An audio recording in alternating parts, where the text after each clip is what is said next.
Hello, my name is Marcus. I'm the compiler of a collection of therapy quotes entitled 1001 Windmills of the Mind, a collection of quotes taken from what's often called the psychodynamic or the psychoanalytic perspective, which long ago, as I understand it, was referred to by some as philosophical medicine, because this perspective seeks to, in the context of the last two videos, to upgrade an insecure attachment style to a secure attachment style. It takes a lot of work. 20 years at midlife. It's called the midlife audit, or the midlife examination period, or the hero's journey, or the second journey of midlife, where we upgrade an insecure attachment style to what babies are meant to get. They're meant to get a secure attachment style. If a baby doesn't get a secure attachment style, they end up with an insecure attachment style. Now, this insecure attachment style comes about by what's called developmental trauma, interpersonal trauma, relational trauma, strain trauma, attachment trauma, etc. When the child gets frozen, when there's trauma, it gets frozen, his emotionality gets, in the 50s comedy show called The Many Loves of Dobie Gillis, there's a character in there, a guy named Maynard Krebs. His hobby was to collect petrified frogs. I'm guessing that that's maybe, well, let's borrow temporarily as a working hypothesis, let's borrow that image of the petrified frog as a symbol for our frozen emotionality. We're sort of stuck and frozen like that, and we want to bring that frog back to life, so to speak. So our meaning, our connection to our bodily felt sense, our sense of embodiment gets kind of frozen like that. Another one is the woolly mammoth stuck in that block of ice up in Siberia. By the way, from yesterday's video, oh, never mind. Ironically, we don't want that, that's an odd feeling, right? We don't want that block of ice with the woolly mammoth in it to melt, because that'll cause flooding, right? So the guy said, in yesterday's quote, we had one about, it was just a brief reference to a guy who said that he wanted to sell his book, so he talked about, okay, long story short, he said that the icebergs, it doesn't matter if they melt in the ocean, that doesn't affect the levels. It's the ice caps, that's the issue. It's this like layer of thick ice on top of the land. And then on top of that there's snow. And the snow reflects the sun, hence reflecting the heat, keeping things kind of cool. So we need the snow for its reflective ability, but we need the ice, the layer of ice. So I'm thinking maybe if that woolly mammoth up in Siberia who's stuck on that block of ice, I'm assuming he's sort of on the land like that. Now he was saying, Mr. Ward there, Peter Ward was saying, if that ice under the snow, the ice cap that's on the land, if that melts, then that's trouble. So unfortunately, maybe we need that woolly mammoth or move them or something, I don't know.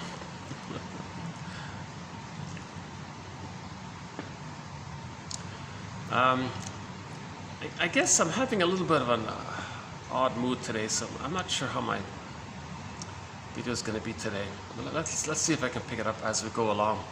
Luckily, thank God, my favorite venue is available, and luckily the music's off at the moment. I'll show you what I'm talking about. This is my favorite spot here. This is when there's no function here in the mid-afternoon. Sometimes it's like this. So this is kind of rare, but I'll take it. Sometimes on a Sunday it's like this. Today it's a Tuesday. So let's get back on track here. So the psychoanalytic perspective, we want to heal from an insecure attachment style. We want to heal developmental trauma. The trauma occurs when the child doesn't feel safe with the mother. He freezes his emotionality, hence the petrified frog image or the woolly mammoth frozen in that block of ice image. Other ways to describe the repression of our feelings is that joy and sadness in the Disney movie Inside Out gets zooped into this other world. Okay, very good movie by the Disney company called Inside Out. There's the character's joy and sadness inside the character, and when she was all stressed out, the emotionality got zooped away, frozen, so it's lost. So sometimes the emotionality is lost in the non-reporting brain, in the implicit memory system, which we call the unconscious, because we're not conscious of it. But it's there, it's recorded. So our memories around the phenomena that it's painful to have, our feelings, and then it gets squelched. So the image is the earth opens up and Miss Core gets yanked down into the unconscious. Or joy and sadness gets zooped into this other world. So this other world, that's a metaphor for the non-reporting brain, the implicit memory system, the unconscious, the inferring mind, etc. So in any kind of myth or fairy tale, when some innocence or pureness, something innocent gets lost and it's zooped into some unknown world, that's a symbol for repression. Repression.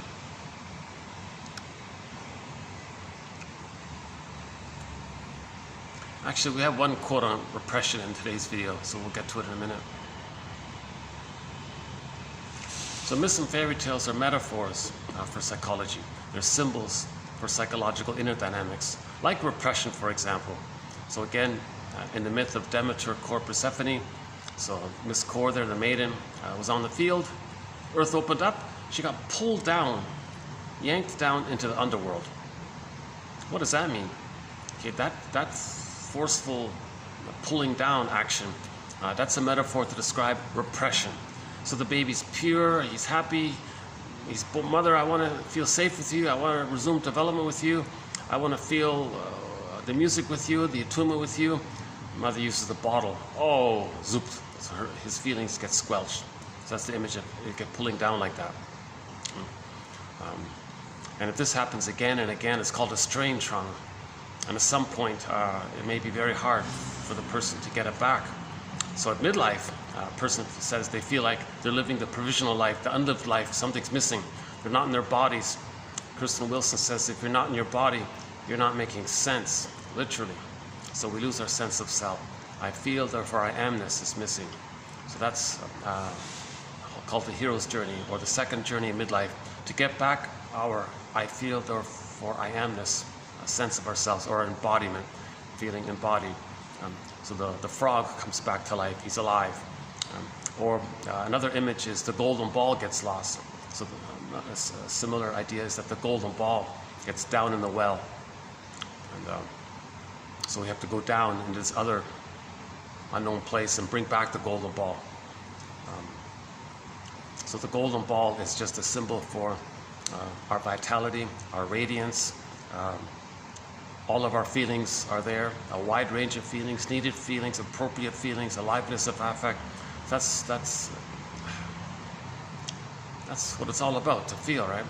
Nobody wants to go through life just sleepwalking or going through the motions in life, like that guy in that famous painting called Stepping Out by Roy Lichtenstein.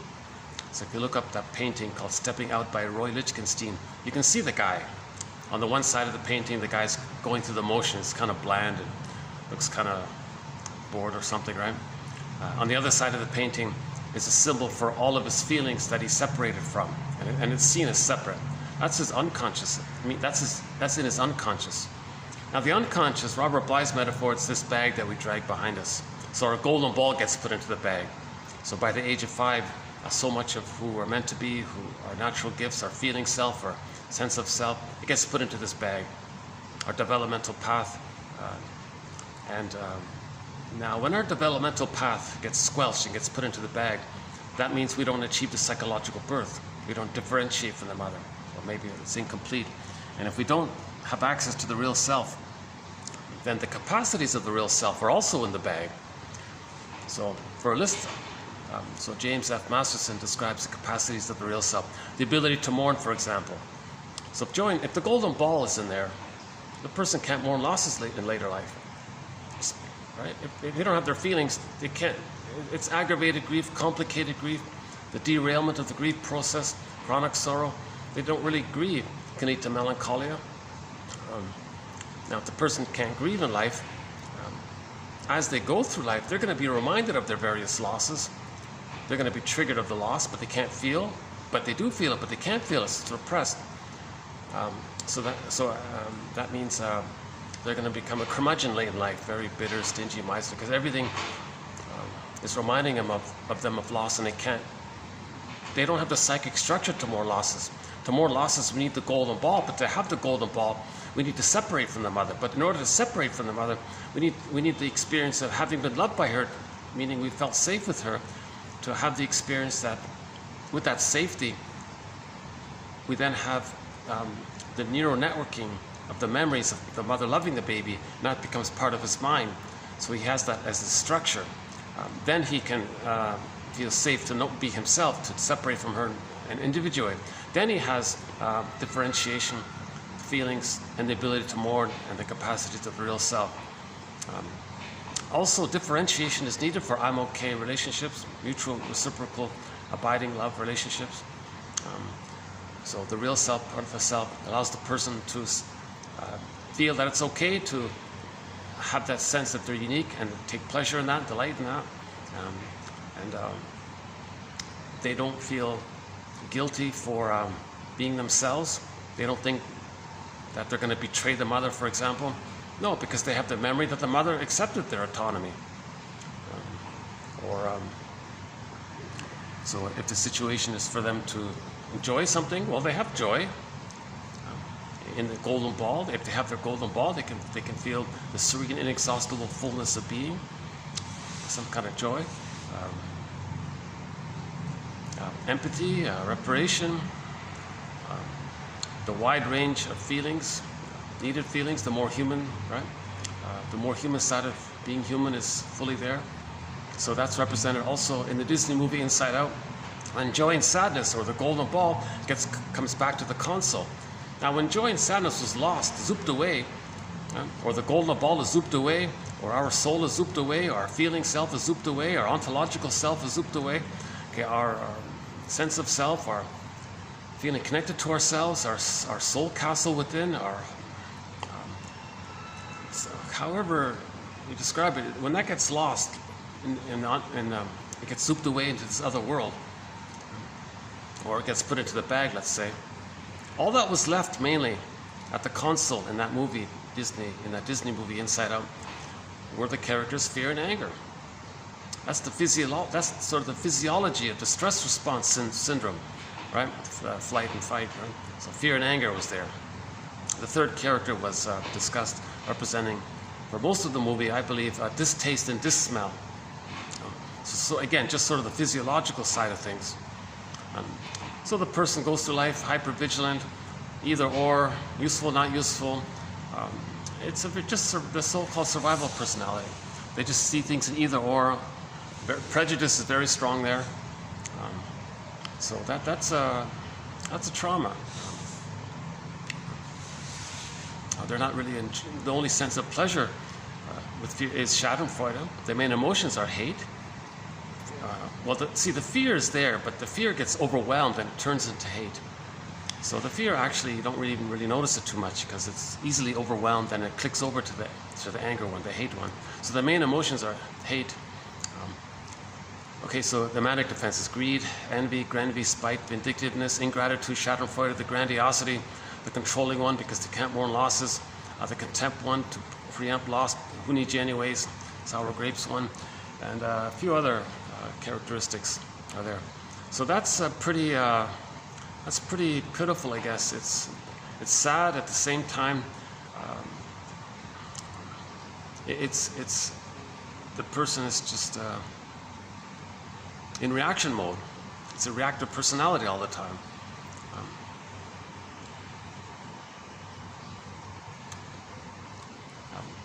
Humans are meant to have a sense of calmness, embodiment, and things are okay. I'm okay, you're okay. That's normal, natural development. When the baby's not loved, when he's shamed and traumatized by the mother, he's going to react in anger all the time. And he's stuck like that until he can somehow get back his golden ball. And he's angry because he doesn't have his golden ball. Because he doesn't have his golden ball, he's going to be angry. Once he gets his golden ball back, he'll stop being angry. So anger is an expression of unmet needs. Marshall Rosenberg's main line from his book NVC, The Language of Life. One of our major threads in 1001 Windmills of the Mind is quotes from self-help books, exercises and quotes from various self-help books, the better ones. Recently we did Outwitting Our Nerves by Josephine Jackson, North America's second female shrink. She wrote that book in 1921. It's a very good book about our nerves. Don't blame the nerves, they're just the cables. Blame the person. If you heal the nerves, the person, heal the person, the nerves will be healed. Body-mind connection. Lots of good. Liberating the Adult Within, Helen Kramer. From Triggered to Tranquility by Susan Campbell. Constructive Wallowing by Tina Gilbertson. Oh geez. There's a good dozen or so self-help books covered. And self-help exercises as well. One good one is the question prompt. What's the hardest thing about? And you fill in the blank. So if you want to temporarily soothe your anxiety, whatever your concern is, just to help you free associate and to accept it, just ask yourself, well, what's the hardest thing about? Well, I got a bit of I'm feeling a little stiffness in myself. So what's the hardest thing about? Maybe a little stiffness in your back and neck and back. Well, the hardest thing about it is maybe it means that I'm trying too hard or something. Maybe I gotta relax. So what's the hardest thing about trying to relax? Well, I want to stay focused. Okay. So can't you kind of be relaxed and stay focused at the same time? Okay, let's give it a try. So let's see if I can relax more and still stay focused. Each time you do the exercise, you'll get something new will come up. So we won't cover our self-help exercises thread here. But let's just finish up the idea that trauma equals the loss of our feeling self or ontological self. Okay. Now, when there's trauma, the organism seeks healing. So it's going to replay symbolically in the present what happened actually in the past in the nursery, with the fantasy that if we replay it, we can change the past, undo the past, get the needed proper past. It's ridiculous, it doesn't work. But the baby doesn't understand time. The unconscious, the inferring mind, the non-reporting brain, doesn't understand time. So it's always in this now moment, and it's always, every moment is just now. There's no past or future. It's just always this now. So in every new situation, every opportunity they get, they want to replay and spin it, the interaction around to get the needed outcome. So mother didn't meet the baby's needs. Baby felt pain. He repressed his feeling self, his golden ball. His soul got lost into the underworld, lost in the forest, on an ocean, some other world, fantastical other world. There's even reference to it to the Wizard of Oz. Dorothy had to go to this other world, you know.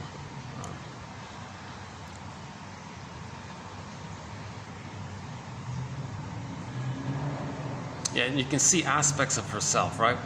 The loss of courage, the lion, the loss of the heart, the Tin Man, and the loss of the scarecrow was the, what was that one again? Oh, the heart one. Is that the heart one? Or the Tin Man was the loss of the heart, feelings. Oh boy. Hold on again. The courage was the lion one. The Tin Man was the heart one. And the straw man, what was that one? What was he looking for? A brain. Was it a brain? Is that the one? Yeah. See, we lost those things. See? So we want to get it back. So we got to go face it in the unconscious. So when we face the unconscious, we recognize the loss of those things. So those characters represent an imagining of our condition of trauma. So when we're traumatized, we might feel difficult to love. We might feel loss of genuine confidence. And the brain part is to learn, you see, when we're stressed out, it's hard to learn. Well, we can learn maybe in some ways, but maybe not in other ways.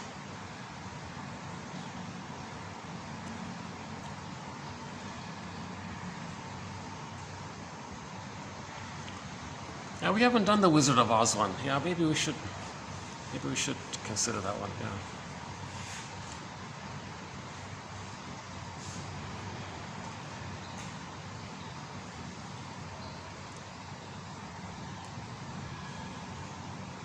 But the splitting mechanism is very common in myths and fairy tales. So even in the Wizard of Oz, you had the good witch and the bad witch, right?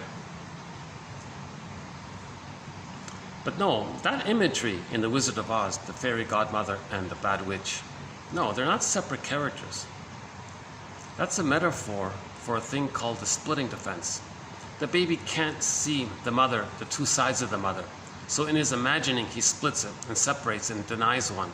But no, those characters actually are two aspects of one mother. The mother's loving and scary. Now that scary side is exaggerated. That scary side actually is a symbol for the baby's rage put onto the mother. So we talked about this in the last video, but I can do it briefly here again. So the baby needs an extended womb. The baby needs an extended paradise. The humans come out too early, right? So that, again, in the womb, it's music in there. It's the oceanic oneness, the oceanic feeling, the Garden of Eden, the Shambhala, Shangri-La, paradise. The baby's floating around. He thinks all of his needs get automatically met. The waist goes up the vein, the spiral, the veins in the cord. The food gets set down. He thinks, wow, is he the universe, center of the universe? Everything is just there for him. It's all him. He's everything. And he's kind of, there's no stress. All of his needs are given to him. He's in this oneness with all that's around him. Oneness. Right? Just think about it. Just think of when people fall in love and they feel like they're one. Like that kind of happy, excited feeling when people fall in love. So the baby's like in this blissful oneness feeling. He's this glorified, wow, love trance, bedazzled, spellbound. He's this happy. It's called the Unico Mystica. So he's in a very excited, happy place. He's strong and he thinks he's a god. He's a magic sorcerer. He can do everything, magical thinking, unconditional hallucinatory omnipotence. Like, wow, that's pretty, it's pretty baby. That's a pretty, His Majesty the baby. Right? He's pretty powerful kind of thing, right? But that's okay, right? So now the humans come out too early. And here's the thing. They need that to continue for the first 4 to 5 months. Babies cannot have paradise lost at birth, at biological birth. They need an extended paradise. So the role of the mother's job for the first 4 to 5 months is to provide that womb-like atmosphere. Now, it's not a physical womb, it's a social womb. It's a social, mother and a baby, it's a social relationship womb. Now, in the social womb, or the extended womb, or the extended social womb, okay, the mother's got to provide the flow, the same type of flow that the baby had in the original womb. Baby, cord, placenta, mother, placenta, cord, baby. There's like a flow there. And someone said it's even musical. The baby hears the heartbeat, the thumping of the heart, the beating of the heart, and the pulsating of the cord. Like the baby in the womb, his eyes are closed. He just has sounds. In the beginning was the sound. In the beginning was the sound. So he had the sound. And now that sound was the mother, or music. The rhythm with the oneness with the mother, the music. So the sound was the musical oneness with the mother. That's the beginning. In the beginning was that sound. Someone called it the musical other or something. So for more on the psychoanalysis of music, check out 2541 and part 2 of 2542. Those two videos we covered it there. It's pretty good. It's not a complete set theory, but it's pretty interesting, I think. So the baby, so in the womb, the baby's one with the mother. Now during that time, he hears music. That's the theory. The heartbeat, the pulsating. Maybe the heartbeat's like the drum. The pulsating is like the bass line. I'm not sure. And the flow. He hears the blood flow. Okay, so one goes down, the middle. Just think about the medical symbol. You got the staff and the two snakes spiraling up, right? So in the umbilical cord, which the medical symbol is based on, the umbilical cord, right? The staff is the middle line. That sends down the food, the oxygen, the nutrients to the baby, the nourishment to the baby. And then the two veins that spiral helix up, that's for the baby's waste elimination. Now this blood flow, and the baby's right there beside it. The theory is Francis Mott says, chances are he can hear it. So this whole symphony inside the uterus, it's musical. And because of the bones and the structure of the person and the flow and the timing, it all corresponds to the musical scale. Do, re, mi, you know, the 12 notes on the thing.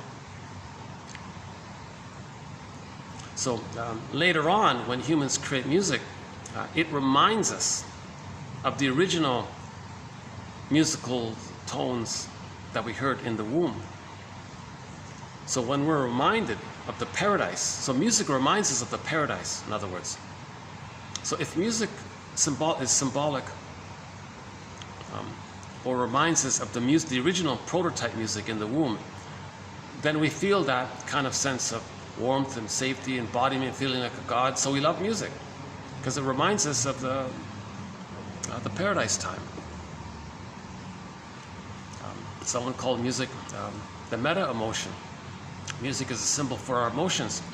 So when the baby's in the womb, he has a sense of self. He has all of the pleasurable emotions. Music's linked to it. Later, when we play music, we're reminded of all of our emotions. And musicians create music to express our emotions as well. So in other words, music reminds us of the oneness, the merging, symbiosis, the unico mystica kind of thing. So I won't redo that whole thing here, but again, 2541 and 2. But in the it's part 2 of 2 for that second one. Just play 2541. That's good enough. That one video. 2541. Or just read the quotes below.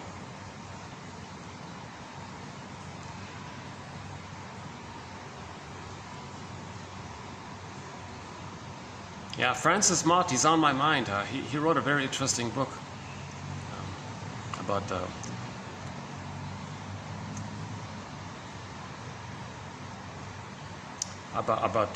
prenatal life, the intrauterine life, and the patterns that are taking place there.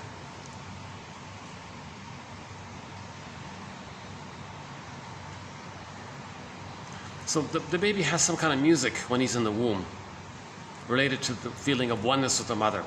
Now, when he's born, biologically born, he needs like an extended version of that. He needs a 2.0 version of that.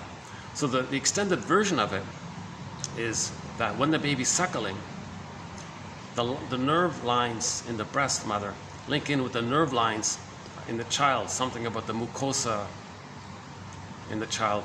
The nerves there link in with the nerves in the child. So there's like a line there, like a smooth line there. Meaning the mother is going to be able to pick up and sense the baby's messages and signals, so the mother can respond, and the music can continue between the mother and the baby. So there was a music between the baby and the womb. Originally, the music was him, chord, placenta, mother, mother. But it was all automatic kind of thing. Now the mother's got to be a little more sensitive. She's got to have the flow there with the baby. Now to facilitate this flow, the breastfeeding, of course, will do it because the nerve endings, the bottle is going to break it.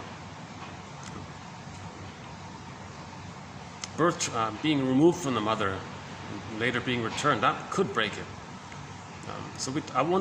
In yesterday's video, we spent some time about the importance of how mothers can maintain her ability to be attuned to the baby's needs and to provide the maternal holding environment, to give the baby the positive maternal experience called the reverie. So the reverie is the mother's presence. If the mother has presence for the baby, then the baby feels present to himself, because the baby's brain is malleable and it's expanding quickly and growing quickly, and the baby's neural networking wires is getting laid down based on the interaction with the mother. So human connections lead to neural connections. So if the mother is present to the baby, now because of the oneness, they're all one there, and the baby's wiring is getting laid down via the oneness, via the interaction of the oneness, like it's copied down, so to speak. So now the baby feels present to himself.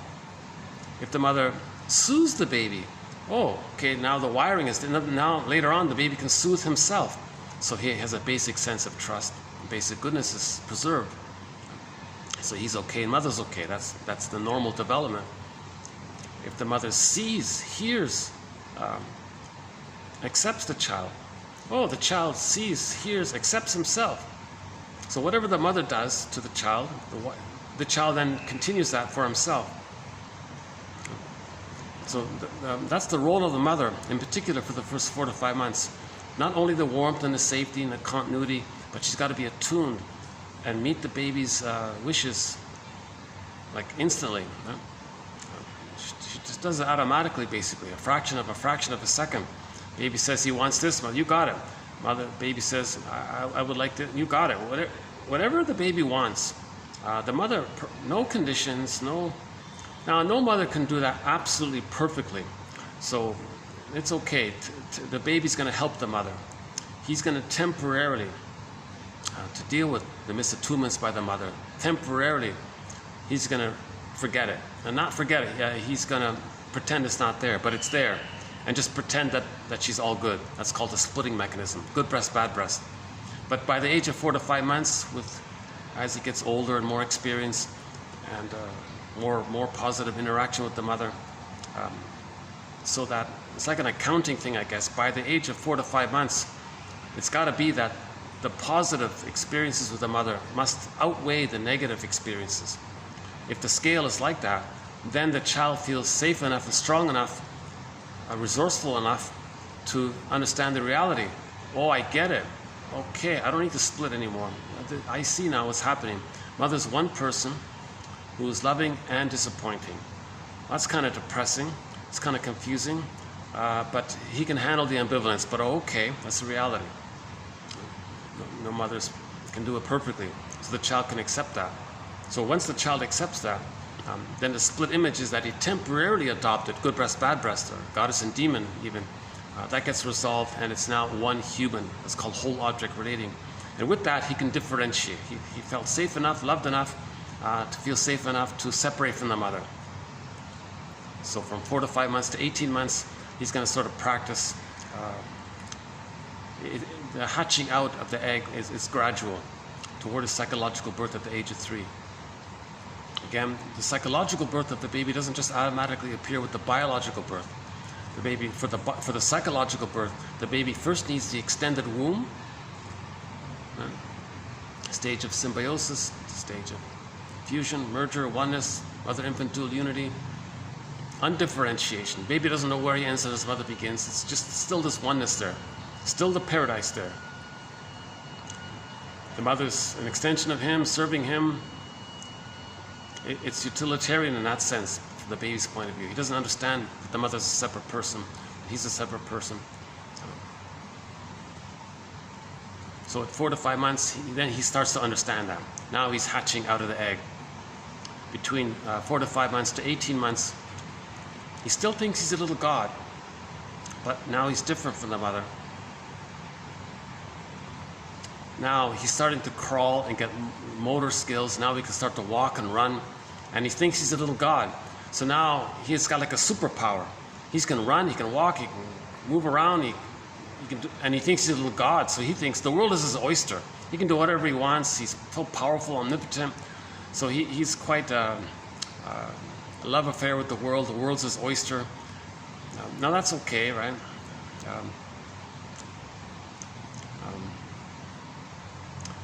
Now during that time, the child is discovering that he's unique. It's a gradual discovery that he's nature's greatest miracle. That never in the past was there ever anyone just like him, and never in the future will there ever be anyone just like him. He's nature's greatest miracle. He's unique, like a mystery there. Now, does the mother see that? If the mother sees that and the child sees it, the mother sees that, then he can see that for himself. That builds his identity, his self-esteem. So once he gets that self-esteem, he has a sense of self. Okay, now at 18 months, it naturally dissipates. The infantile megalomania, the narcissism, him thinking he's a little god because he has a self and the mother has a self. Oh, I get it now. I'm a person. Oh, I see. And she's a person. Mother's a person. Other people. Oh, I think I get it now. It's not just all about me. They have their reality. They have their psychological self. They have feelings, needs, history, and development, memories, dreams. I have my uniqueness. They have their uniqueness. Oh, okay, I get it now. So they're starting to get the humanity of it all, right? The humanness. So he's getting his humanness at 18 months. So the part-object relating is we're transitioning out of part-object relating, moving towards whole-object relating. It's continuing. So at 18 months, it's pretty much gone. It's mostly gone. The narcissism is gone. So he still holds now, but he still realizes that he's small. He's got a lot to learn. So between 18 months and 36 months, he's not quite yet to be on his own. He still needs his mother. So this is the rapprochement phase. He's going to explore. Now, Voyager, seek thou forth and find yourself.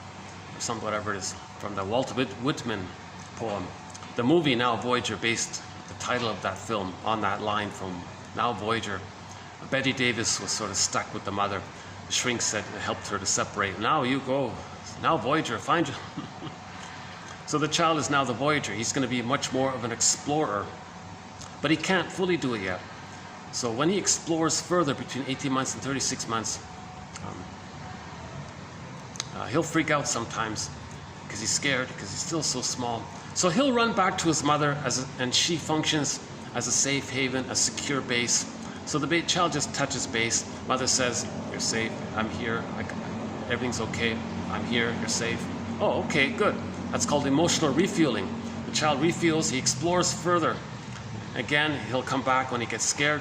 I'm here, refuels up, explores further. This goes on back and forth between 18 months and 36 months. Now, related to this is a thing called improv, communicative matching. When the child runs back for emotional refueling, sometimes he wants to learn now. He's curious. What is this thing? What's a petrified frog? The child might find a petrified frog. She's got a real challenge on her hands to explain that one. Yikes. Hopefully the child, she might say, well, he's very tired. He's sleeping. Really? What would she say about that? Jesus.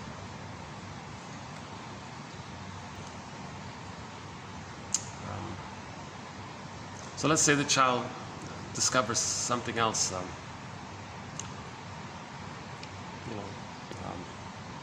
What's this called, Ma? Well, that's called a pillow. Oh, that's fun. Okay, cool. How do you make these? I want to make a pillow. Really? Oh, I can show you. Really? We can make a pillow together? Oh, yeah, I'll show you how to make a pillow. Oh, cool. How do you do it? Okay, well, let's get some cloth and some stuffing and sew it up. And oh, this is fun. Oh, I love this. I can make a pillow. So the child is learning. So this 18 months to 36 months is more about this learning, exploratory area, right? He doesn't want fusion with the mother. He doesn't want oneness with the mother. He doesn't want to regress like that. And he doesn't need just mirroring so much. He just wants to learn. He wants to, and the child's got to see that the mother is going to be okay with the child being psychologically autonomous and not really needing her so much emotionally, that much. And if a child sees that the mother's okay, that he's going to be his own person, oh, that's huge. Then at the age of 3, he achieves basically ballpark phrasing is psychological birth. It's not perfect, and no one perfectly achieves it, but so it's just an approximate idea, right? So when he achieves a psychological birth, then something clicks in for the child. Enter the real self. Now he has further capacities are available to him. The 10 capacities, Masterson's list of the 10 capacities. He'll really know his interests and hobbies. He'll feel entitled to mastery, to the relationships are I'm okay, you're okay, win-win kind of things.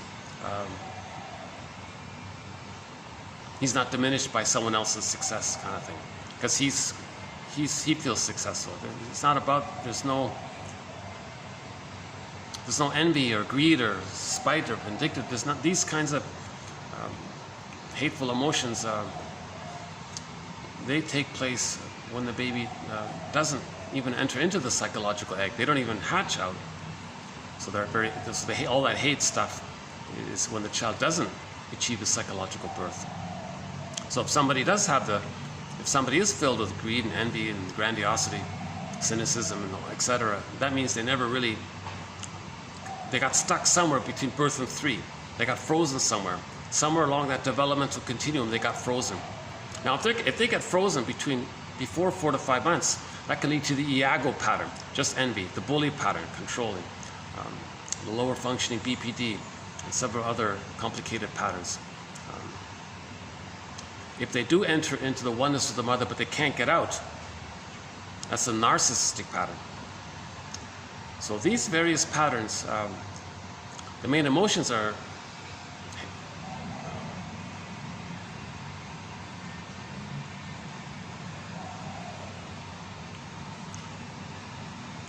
so the anger-based emotions, right? Hate, greed, envy, spite, vindictiveness, schadenfreude, grandiosity, ingratitude.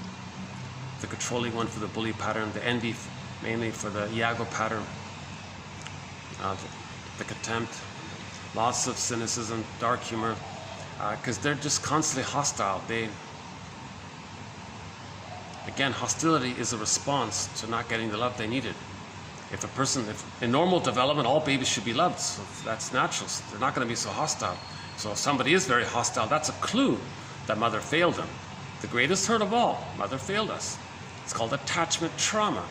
A recent survey says, I don't know how accurate this is, but one recent thing I read here, if I understood it correctly, was 90% of the babies in North America are not getting a secure attachment style. Roughly only 10% are getting the secure attachment style. So those 10%, they resume development and become elders late in life, where they're generative and giving. But the other 90%,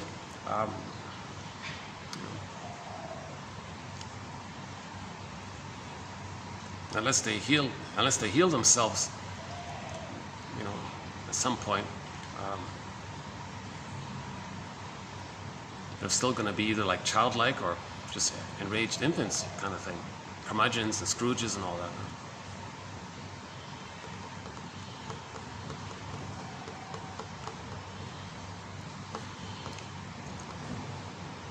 So if there is trauma between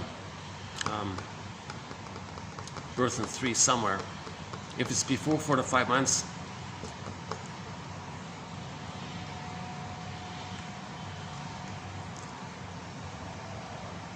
now whenever there's trauma, they're going to replay it. They're going to, again, repetition compulsion. When there's trauma, we repeat to see if we can undo it. So the organism is always trying to heal. So repetition compulsion, the positive intention of replaying what happened with others symbolically. Okay, so this symbolically means mother shamed the baby. Okay, mother rejected the baby. Mother plundered the baby's soul, objectified the baby, used the baby. And that's how the baby felt when his needs don't get met. He feels really hateful like that.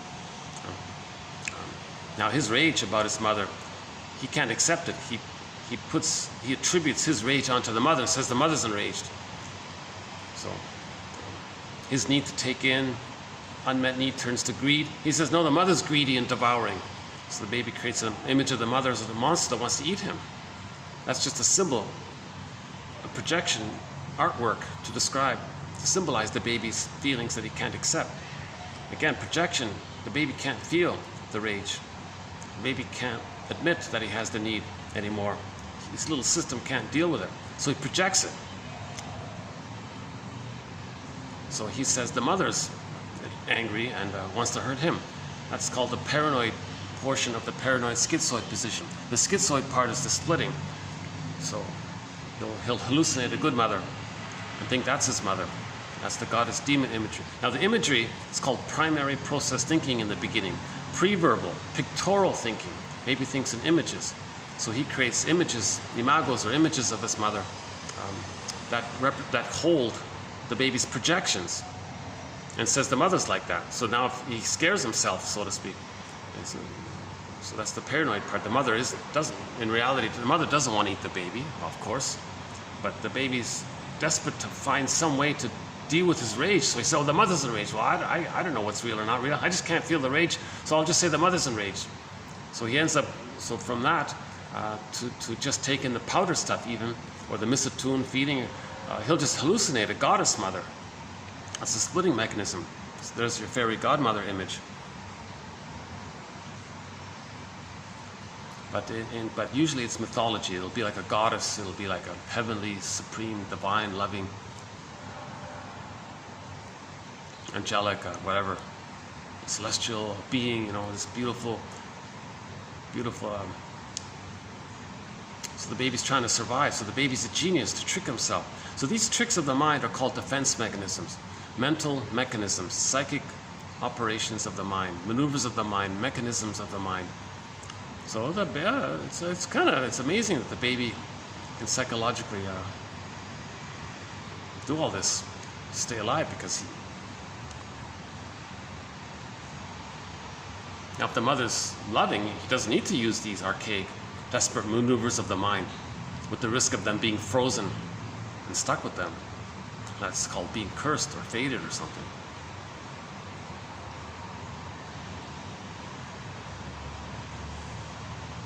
So again, the baby creates a working model in his mind. Okay, so object relations theory is the study of the internalization of interpersonal relationships. So the baby creates like a template. Him, mother, image of the self, image of the mother, beliefs around it, and it's all kind of stuck like that. So it's some kind of architecture of the unconscious, some kind of endopsychic structure, some kind of stencil, schema, template, traumatic script, and it can be set like that, and that's painful. Organism seeks healing, so it's going to replay symbolically in the present the nursery scene with the hope that they can update the script, modify the script, get a healthy script, heal the templates. Okay, so Menninger says we want to unpick the threads of a traumatic script and use those threads to weave a new, healthier script. We want to add some psychic structure, add some positive memories to our experiences to support us to heal the splits and achieve differentiation. We want loving working. We want like a loving relationship within. We don't want this unconscious conflicts, unconscious battle going on, all the fears all the time. The self dealing with the monster, looking for the fake, and Jesus, So myths and fairy tales, all these dramatic mythology epics, they describe this inner world. Myths and fairy tales describe this inner world, this emotional, this intrapsychic world. Again, we live in two worlds: our interpersonal real world, called secondary process thinking, and then we have this primary process thinking of our unconscious world. We live in two worlds. Now, if too much is going on in there, that's taking a lot of energy. Okay, so from the movie Greenberg, the guy was traumatized. The shrink said, "You have trouble living in the present. So you dwell in the past because you never really lived it." He's frozen, petrified frog, woolly mammoth frozen in the block of ice. Joy and sadness zooped away. Okay. Miss Core is missing. it'd be like in the Phantom of the Opera, if the singer went down and she got stuck there, it'd be like that. We want to get the Phantom back on stage. But see, now but in the Phantom of the Opera, she was conscious. She consciously wanted to know herself. So the basement was a metaphor for the unconscious. The scary dude represented a personification of her disowned feelings and traits. So she dialogued with herself. That scary phantom dude guy with the mask, that's just herself, called her double self, her secret self, her shadow self. So she got to know aspects of herself that she always denied. And when she accepted that, then she went back on stage, she had more of the self, because a lot of the self is in the bag. She got back more of the self, hence more self-esteem, more embodiment. She was a better singer. She could be herself, hence she was a better singer. And the audience loved her new singing.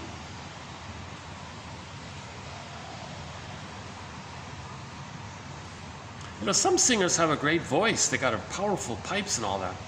But sometimes you feel there's something missing, like it's tinsely, like it's like hollow or something.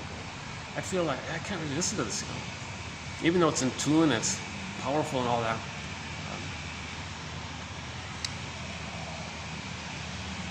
Now, if that same singer got in touch with her embodied feelings, it'd be richer, it'd be more fuller. She'd be a better singer, right?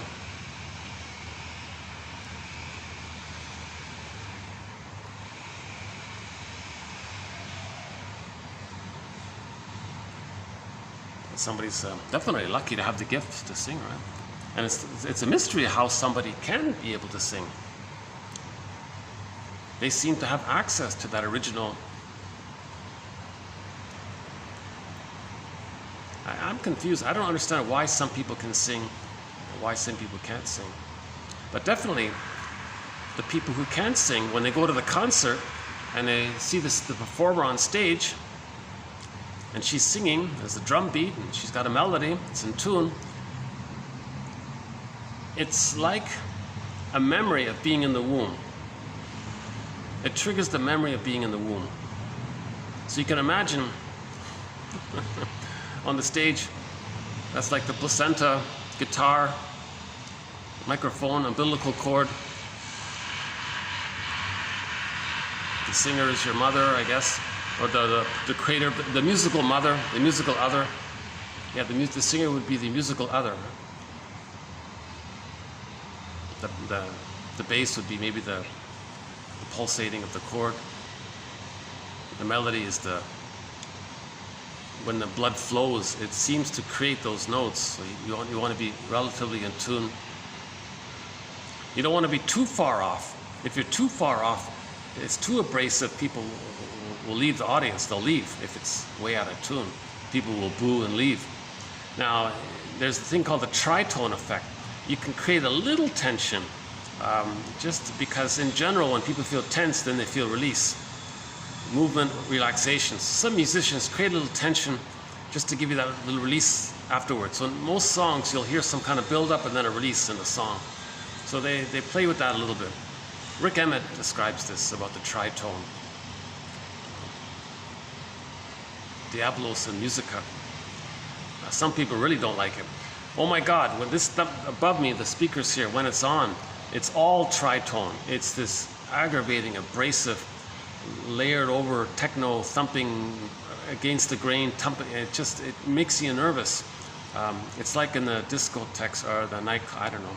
And then people get anxious, and then they run. Then they seek soothing, so they run to the bar and numb themselves out with the over-the-counter tranquilizer of the beer or whatever it is, right? The comfort eating. So beer is liquid bread, right? Concentrated, fermented liquid bread. Concentrated sugar, is that right? The carbs, concentrated carbs and sugar. So then you soothe yourself. So maybe when they play this techno thumping thing, maybe the theory is people will run to the downstairs. There's a bar there, and downstairs people will buy the drinks.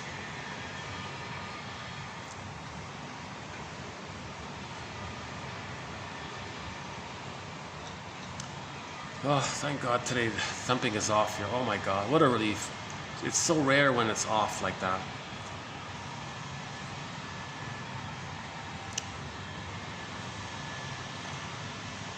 Why don't I just take like a little 1 minute stretch here? Hold on a sec.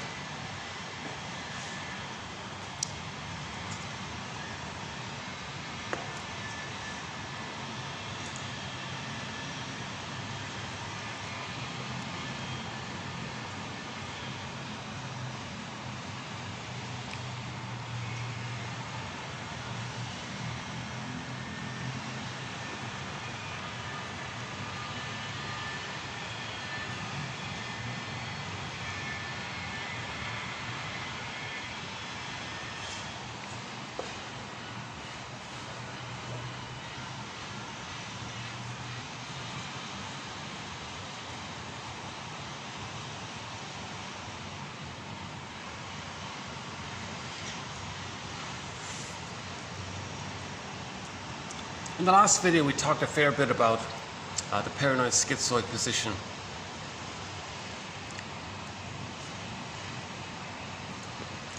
Now, one aspect of the paranoid schizoid position is the envy, hatred of the good. So the baby can't tell the difference between the breast and his experience of the breast. If his experience of the breast is he doesn't want to be reminded of goodness anymore, hatred of the good, that's envy. But the breast is the mother. The mother's the attachment. All babies must have the attachment. So to stay attached, to stay loyal, to stay connected, to stay safe, they're going to be envious. And they may actively engage in envy to maintain the loyalty. Okay, so the babies must attach. The more the mother's love is not there, the more they attach, the more they cling. It's an adhesive identification. It's an odd, it makes sense at the same time. It's a paradox, right? Why would the baby cling and love the mother even more and plead more to the mother? Because the baby can't do it. He can't make it on his own. So he's going to attach even more closely. So the more abusive the mother is, the more the baby's going to cling to her. So you can imagine the memory template in there. It's called identification with the aggressor. He becomes a caricature of her. And it's blurred there, right? So fusion, self and other are blurred. She's a monster. He's close to, so he's going to act aggressive like her, and see the aggressive one onto others, the ones. So in repetition compulsion, the mother shamed them. Later on, they're going to shame others to reenact how the mother shamed them. So when there's trauma, we repeat it with the fantasy that we can undo it. So an important point here is that the baby thinks grandiosity, it's all about him. When he's born and he lost the paradise, he first thinks maybe, well, I'm a little god, I can fix all this. So he's going to try to save the mother, correct the mother, make her be a loving mother, because he needs the paradise. So he'll adjust accordingly. Now it doesn't work, he can't correct the mother, he can't save the mother, he can't make his mother being a loving mother. So he thinks, oh my God, am I defective? Am I flawed? Is something wrong with me? I couldn't get my paradise? It's all me and I lost my paradise? Where's my paradise? I must be flawed or broken or something. So it's unconscious shame, linked to his identity, unconscious shame for identity. Now insult to injury, he's got to hallucinate that the mother's a goddess. He's got to lie and make up the mother's a loving one. Oh boy. And then he thinks, well, geez, to account for that, is it because I'm defective? Did I also do something wrong now? There's unconscious guilt. You see? So, now if he's stuck there, he's going to be frozen with the false belief that it's still his job to save the mother, correct the mother, make her be a loving mother. He's still going to keep on trying to do that.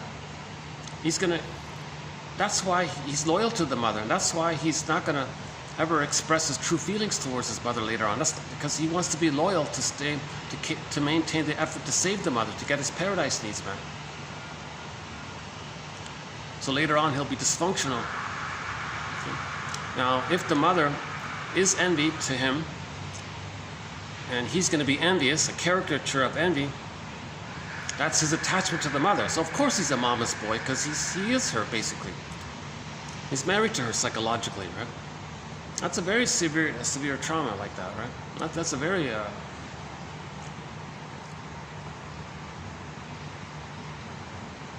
if a person is mainly filled with so much envy and hate, that's a severe trauma. They never want to see goodness. They can't accept goodness. Now here's the irony of it all. The organism is going to seek for goodness anyways. They won't accept it. Anyways, greed never works anyways. But even if it could, theoretically, it wouldn't work anyways. So they'll still reject it. So they're in a huge conflict because the organism is going to be greedy. Again, repetition compulsion. They didn't get their positive maternal taking in experience needs met. And they became greedy, devouring, right? Gobble it in, control, possess. The baby wanted to own the breast, control the breast, to finally get their needs. So they became devouring and greedy like that. Now they project it onto the aggressor mother and identify with her. So it's self and other like that. So in later life, repetition compulsion. The world becomes symbolic breast. Whatever's seen as goodness, they want to gobble it in. It's insatiable because no thing you get in the present can be the transformative breast from the nursery. No thing you get in the present can create some kind of time machine for you and some kind of morphing machine for you. Take you back to the nursery, get the loving experience, the thing becoming the good mother that should have been there, so that you get your wiring, come back in the nothing. It's ridiculous. You can't have it, but it's fantasy. It's fantasy. Greed is the fantasy that you can change the past. So greed is insatiable because it's infinite mourning. There's no time. It's timeless. So they're going to do it again and again. It's timeless. Nothing in the present can be the good thing that you needed in the past. So it never works. Hence, it's insatiable. You just keep doing it. So greed has the effect of being destructive, of course. So the envy part says, well, I don't care about the greed, but and even though greed gives me a blip of serotonin, well, I don't care about that. My real pleasure is to stay loyal to the mother. The mother equals envy. Now, greed destroys. So ironically, the positive intention of greed to get the happy past, the envy part says, well, I don't care about that. As long as greed destroys, that keeps me connected to the mother. So greed ends up becoming co-opted or used as a tool by the envy. So he's driven by envy. And I mentioned this several times already, a famous short seller went on camera about a month ago, and he said, look, the world is driven not by greed. Greed is just a Trojan. He didn't say it, but greed, he said it's not, his words were, the world is not driven by greed, it's envy. It's envy. That's what's driving all this. Greed is just a Trojan horse or the tool. Underneath is the envy. Greed damages. Now the tricky thing about greed is when someone is greedy and they possess something, it's addictive because the thing you get makes the mammalian part of the brain think because you possess something, that means you're safer for the moment, so you get a blip of serotonin. So people become addicted to that constant pursuit of getting that blip of serotonin. And then you always want more and more because it levels out or it habituates, and so you want more and more. So the greed, you see, so and it compounds, and you want more and more, right? And you get used to it, so you want more to get more serotonin.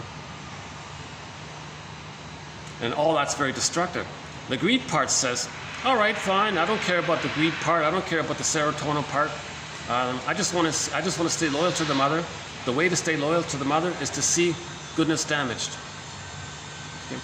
Hatred of the good.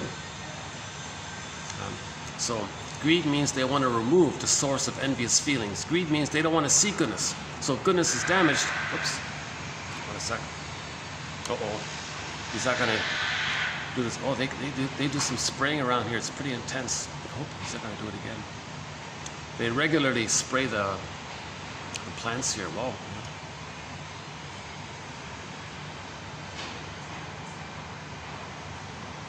Yesterday I tried to do my video here. Yesterday I came here. Oh, it was a massive wedding function took place here. It's pretty nice. You can have a nice wedding here, right? Nice little. The only one drawback is if you're going to have a function here, you've got hundreds of people staring down at you, possibly. But for this little area, in this little mini concrete jungle I'm in here, this is probably the tuckiest. You're sort of tucked in away a little bit, right? So it's a little cozy kind of atmosphere here. It took me a while to find this place. I searched around again and again. Yesterday was a desperate scenario. I came here, I went to all my favorite spots. So at last ditch, I had to go to the brick wall place. The red, so in my last video, see the one, the red bricks. It was the smoking section of a restaurant. But it wasn't so bad. I did okay there, yeah. Last video wasn't so bad. It's a 4-hour video, 4-hour and 7-minute video. A strange thing about my camera, it either gives me 3 hours and 8 minutes, or unexpectedly, it gives me another hour, and I'll get 4 hours and 8 minutes. So I don't know what's going to happen today. If I'll get the 3 or the 4. We'll get to today's quotes shortly.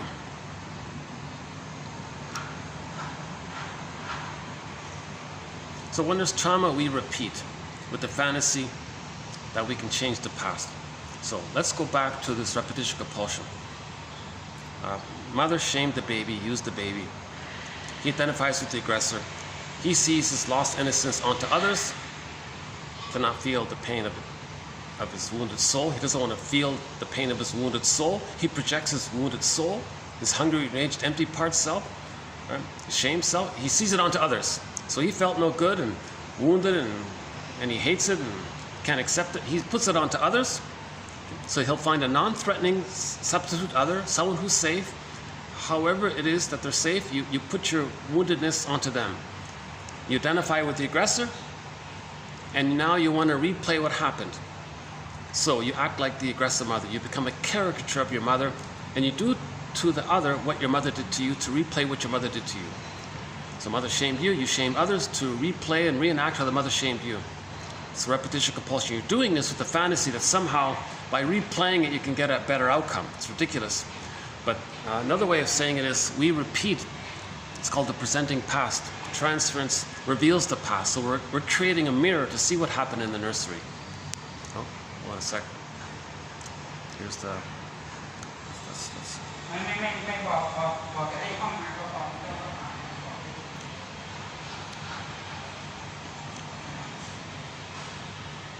That's a friendly, easygoing kind of atmosphere here. Yeah, I like this place. I notice myself, I'm very drawn. I'll come here first. I'm thrilled when it's available. I'll even put up with the techno thumping. Oh, he's got the spray can. Oh, Jesus. He's gonna spray. It's minimal. It's very rare. Once in a blue moon, there might be a little fly or something. But when you're having a wedding, yeah, I could see it, right? If you're having a wedding, you don't want a fly to land on the bride in the middle of taking vows or something. Jesus.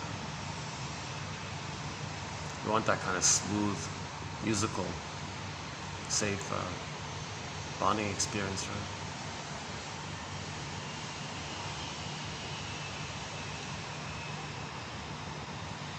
So the reenactment. Oh, there's the fly. Okay, so the reenactment is if they identify with the aggressor, they're going to do it to others to replay what their mother did to them with the fantasy that somehow by replaying it they can change the past. It's absurd. But that the organism is repeating things to see if they can get the needed outcome that should have been there. So they're repeating it. So when they repeat it, the best approximation of repeating it is that things in the present are going to be distorted in perception. They're going to misperceive the present, misuse the present, misunderstand the present, make up the present, fantasize the present to be some kind of symbolic representation of the past. So the present becomes like some kind of staging thing. You're not really seeing people for who they are, and you can't. You're just so flooded with emotions to replay the interaction of the past. So you're not enjoying the present. Again, from that Greenberg movie, you're not living in the present. So you're dwelling in the past. So the present becomes new additions, new replays, new versions, new theater, new replays of the past. So the staging thing is somebody in the present. If they're safe, you'll see your wounded innocence onto them because they're safe.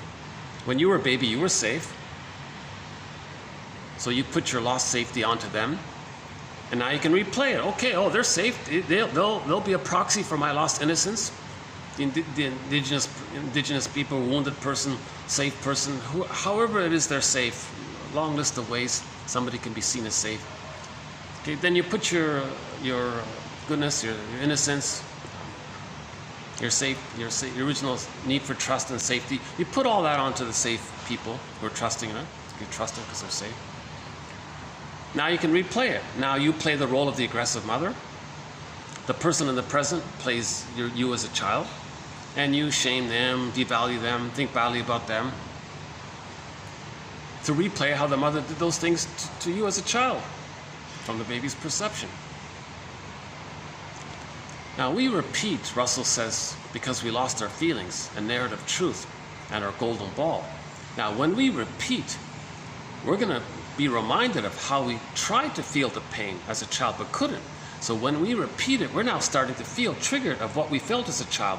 When that happens, Morton Keeson says, link that to the source, to the mother. If you don't, you're still trying to save her, protect her, you're going to link it to the person you just hurt. And you're going to say that the victim just hurt you. So the boogeyman image, you acted it, now you're going to fly it onto the other. It's called hocus pocus double focus.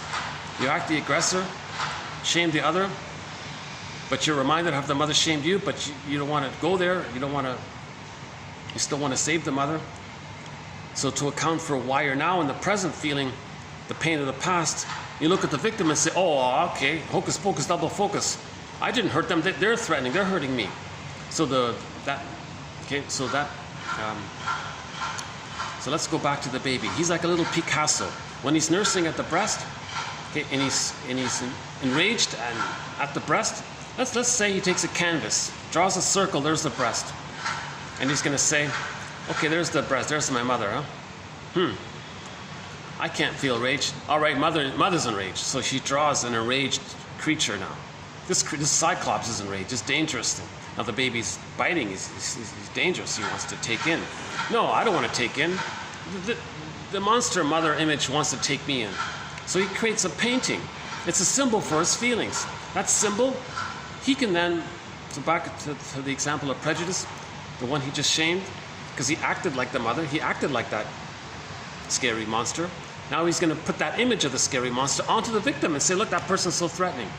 Now, that's code. When a person says, oh, they're this and they're that, they're threatening, watch out, all this fear-mongering and hate, paranoia, all that, that's code. That's code for the artwork they drew as a baby to describe their rage and needs to take in, their anger and their greed around the mother. Okay? So the innocent other doesn't know what you're talking about. Now, the person doing this is invested in this false belief. They'll lie to themselves, they'll convince themselves, they'll make up excuses. They have to, because to not do so confronts them with the reality that the mother hurt them.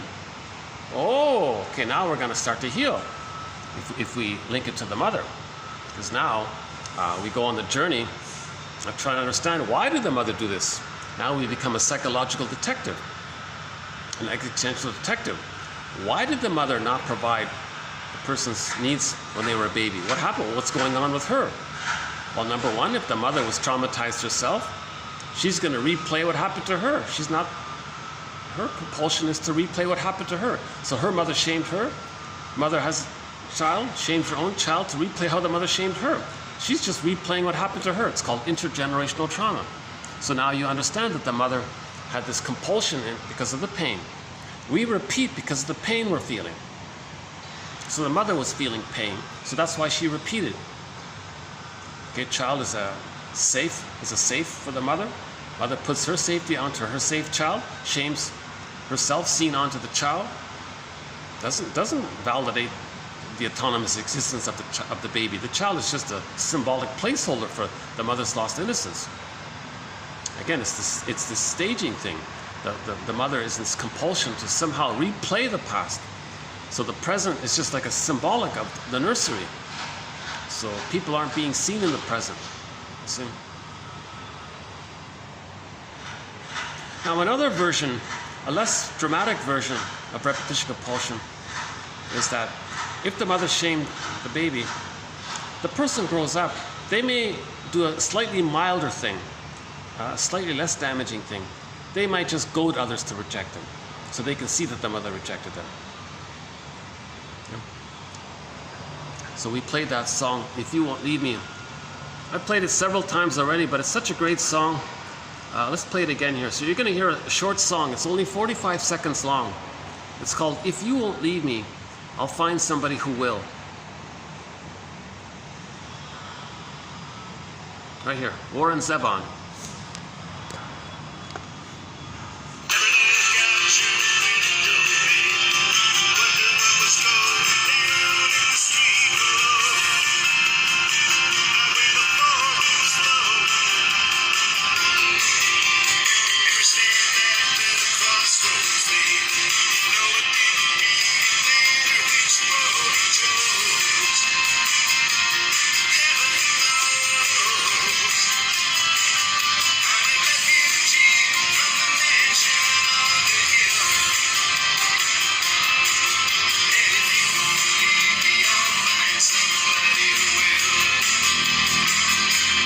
So, as a child, he was emotionally abandoned by his mother. He goes through life choosing women, either women whom he anticipates will reject him or abandon him. That's his unconscious choice. He senses it. He's attracted to them because he wants to replay how the mother abandoned him. So he usually chooses women who will leave him. Or he'll choose a woman whom he believes he can induce. So he'll make himself unappealing and get the woman to reject him. He'll do some passive-aggressive thing, not call when he says he's going to call, upset the woman. He wants to goad the woman to reject him, to replay how the mother rejected him. He does it again and again. So if you won't leave, so one day he found a woman in the song here, and he said to her, "Look, you're not going to leave? Well, wait a minute, I can't handle this. I'm not there to have a relationship yet. I'm still married to mom. I haven't differentiated yet to be able to have a relationship. So you better leave me. If you're not going to leave me, well, I'll do the more desperate thing. I'll identify with the aggressor, leave you to replay how the mother left me. And then I'll go back to the more benign way of choosing women to leave me." Oops, almost here. Hold on a second. Why don't I just play the song again?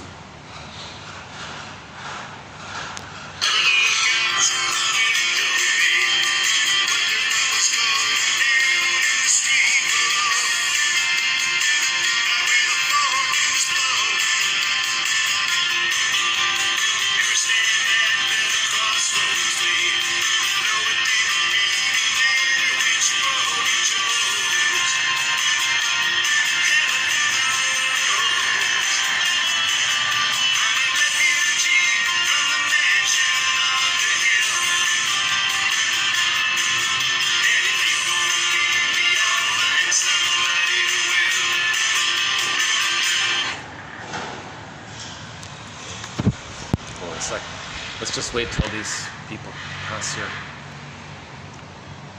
Try not to get anybody in the camera, but sometimes it happens. Hold on a sec. So you can hear the song, right? That was originally commissioned to be the theme song for a TV show that never really got made. But they saved this. He saved the song. The singer is Warren Zevon. That's the only song of his we have on our soundtrack. But it's a great song. Because he describes, in effect, the two types, the two ways we reenact. Either we coax others, goad others to reject us, to replay how the mother rejected us, or we identify with the rejector, reject the other, to replay how the mother rejected us. So he said it in there. Women usually leave him. One day a woman came along and said, "Imagine that, I'm not going to leave you." "Oh, wait a minute. That's not my unconscious agenda. My unconscious agenda is to get you to leave. I'm going to keep finding women to leave me because I want to keep replaying how my mother left me, because I want to keep the fantasy that by replaying it, maybe one day I'll get the happy pass for the nursery." Woman said, this is ridiculous. Why don't you just enjoy a present relationship?" "Well, I don't know what you're talking about. I'm not there yet. It's too advanced for me. I haven't left the mother yet. To have a regular relationship, I got to leave the mother. I got to do that work first." So he's freaked out. So in a more stressful situation, he'll identify with the aggressor, leave her to replay how the mother left him. So he still reenacts it. See, it's quite something, isn't it? It's a great song. Great song. One of our most so we have most of our songs have some kind of psychological edge to it. I would say about 90% of our songs have some psychological message to it. We have a great soundtrack, by the way, to 1001, Windmills of the Mind.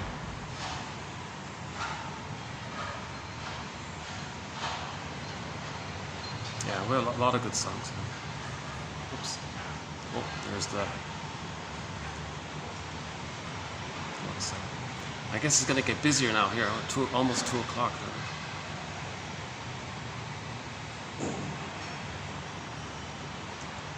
Okay, I think between now and the next little while, there might be a few interruptions here. Let's see how it goes. Reenactment.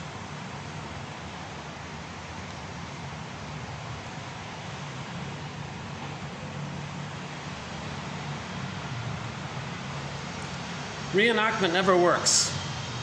Here's one of our quotes. Repetition compulsion. Repetition compulsion. The positive intention is to change the past, undo the past.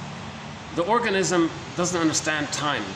The inner child of the past, the wounded inner child of the past, is in a state of timelessness. It's called infinite pain, infinite mourning.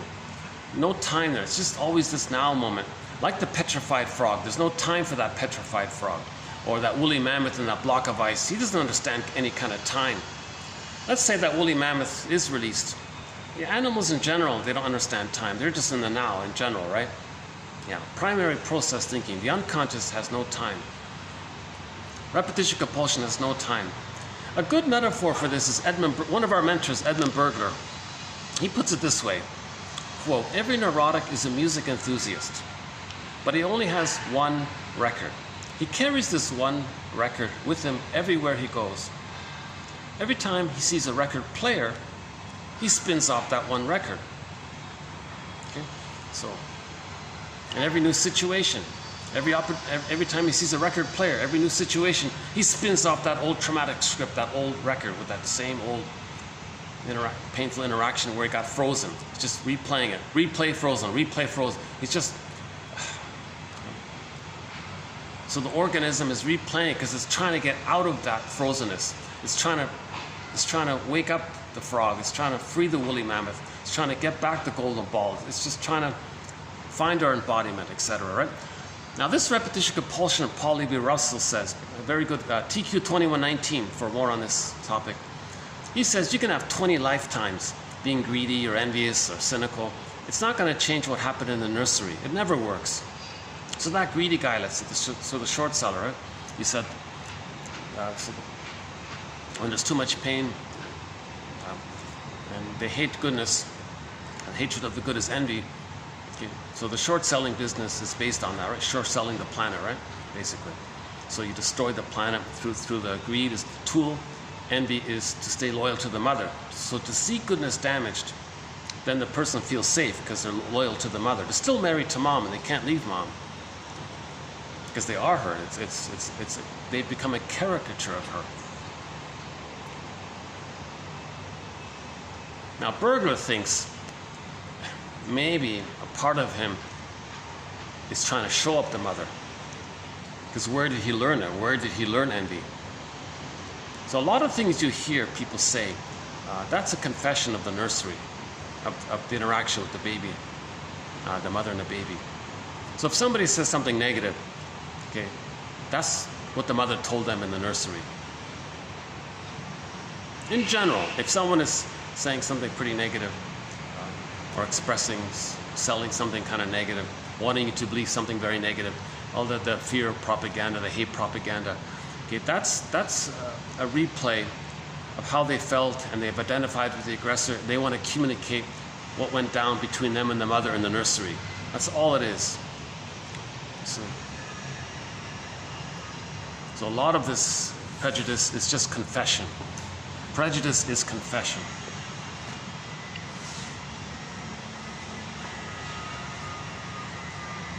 So Bergler says, well, maybe they're trying to show up the mother. Where did they learn this negativity? Well, you learn it from the mother, of course, right? That's where we learn it. So that's Bergler. They're trying to show up the mother then. Morton Keeson says not really. You're still actually trying to save the mother, because if you're displacing onto others, you're protecting the mother, so you're not really showing up the mother. Berger says, well, maybe it's a mixture of both. You're trying to sideways, in a covert way, show up the mother, embarrass the mother by acting negatively like her, to tell the world what kind of rotten mother you had, or what kind of mother you had who had behaved rottenly to you. We don't want to label the mother like that. We want to say she behaved in a painful way. So let's back up a second. So they want to communicate what the mother did to them.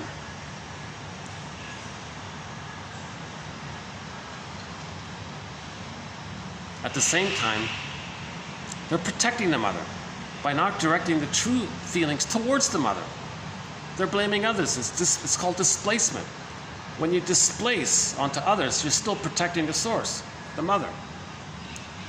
So for more on that, TQ 2291 and 2 by Morton Keeson, about how prejudice and dysfunction and envy, greed is still protecting the mother, saving the mother.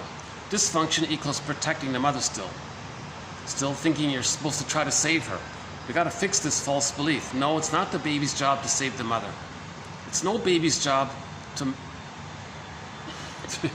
use their false magical thinking to try to save the mother, make her be a loving mother. No baby should be expected to use a false belief and suffer the consequences of how their false belief didn't work. Oh, come on, give the poor baby a break. He came out of the womb too early. He needs an extended womb. He needs to be fed, emotionally fed still. Don't have demands or expectations of the baby to say, no, sorry, he shouldn't have these expectations on himself. Yeah. Repetition, so Libby says repetition compulsion never works. Because Herma says here, repetition compulsion is never sufficient because the actions, the discharge, the emotionality discharge actions are in the disguised form, are disguised as a gesture. That is to say, they're only symbolic. They are as unsuitable for a genuine interaction as watching something in a movie and thinking that it's real. Now, although you may enjoy watching what you see on the screen, it's not the real interaction. The baby can only have neural networking wires by a human interaction. The breast has to be psychosomatic. The baby has to relate to a human mother. No bottle, no plastic bottle, rubber nipple, even if it's linked to artificial intelligence, it's not going to provide that. No way. The baby will reject it. If you put an artificial intelligence chip on a plastic bottle and a rubber nipple, the baby will reject it. It'll be so distorted. Human babies need human mothers. So yeah, okay, so repetition, it's symbolic. He says it here. Repetition compulsion doesn't work because the thing in the present is only a symbol for the past. Just like you watch something in the movie, it's not a real experience in your real life kind of thing.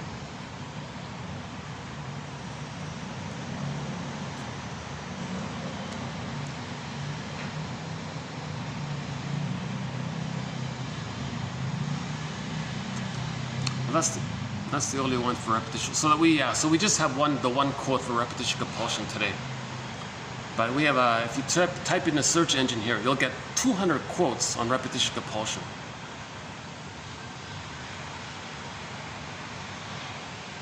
So I mentioned Amy Baer's one, right? We repeat because of the pain we're feeling. The Greenberg movie, we repeat, quote, you don't enjoy the present. That's why you dwell in the past, because you never really lived it. You're frozen and you're still trying to process it. It's called unfinished emotional business. Unfinished emotional business. Now we're not talking about just general learning theory. Sometimes we repeat something because we're trying to learn something. That's different. We're not talking about that. We're talking about the fantasy of changing what happened in the nursery. We're talking about that.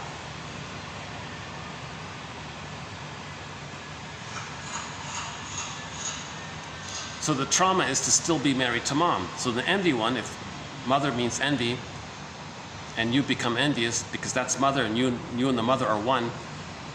Okay, so the only way they feel safe is to act out envy, is to be envy, meaning hatred of the good, see goodness damaged, and the more they see goodness damaged,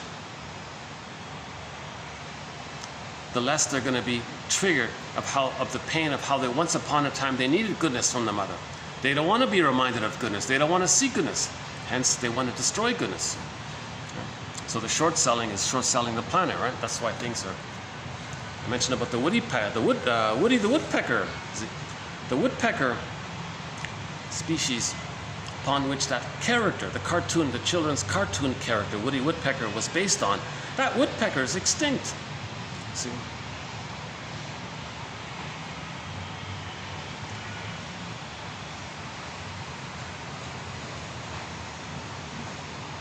So the short seller was saying,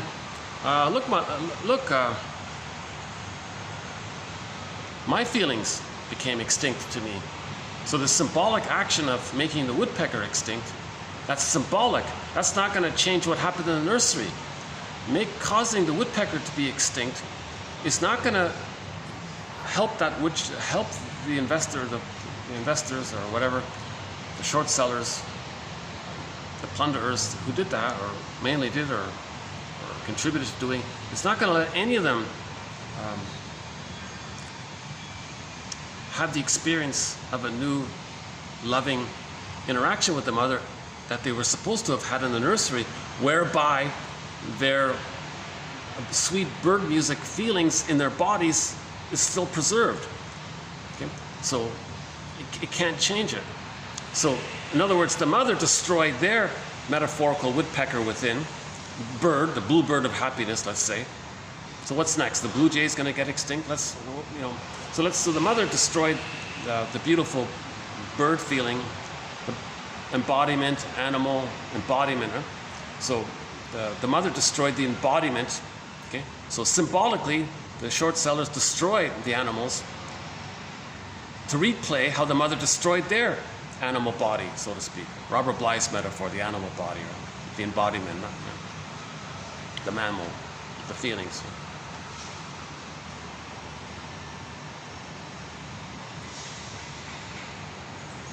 The repetition compulsion, they can keep on destroying animals. It's never going to change what happened in the nursery. Repetition compulsion doesn't work. So the symbolic action of causing the poor woodpecker to become extinct doesn't change the actual reality of the nursery situation. So repetition compulsion never works. Repetition compulsion is only a symbol to see what happened in the nursery. Then we're healing. It's called a transference interpretation. We want to see how we are repeating. We are repeating to see what happened. Repetition, the symbolic reenactment is a mirror to see what happened. It's called the inferring mind. So we can apply the theory that what we are recreating in the present is some kind of symbolic staging to see what happened in the nursery. Then we go, oh, that's what happened in the nursery. Whoa.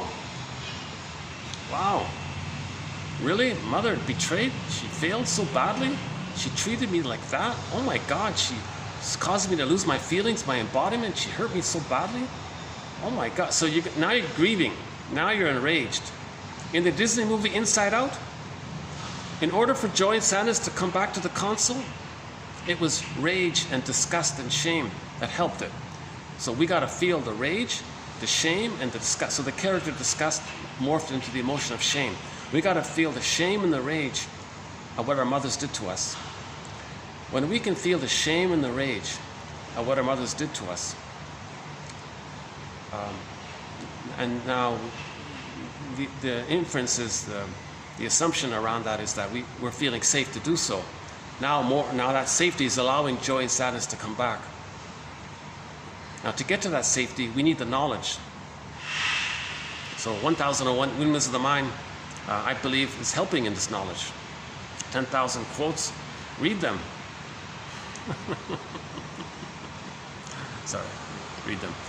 Robert Bly says, read psychology every day for 10 minutes. Go at your own pace. Make it musical for you. Get back the music. Let the music play on. Oh yeah, we should play that. Yeah, we should play the, what's his name? Barry White. Let the music play on. Meaning, get back the music. So read these quotes in a manner that's comfortable. Pick ones that you like.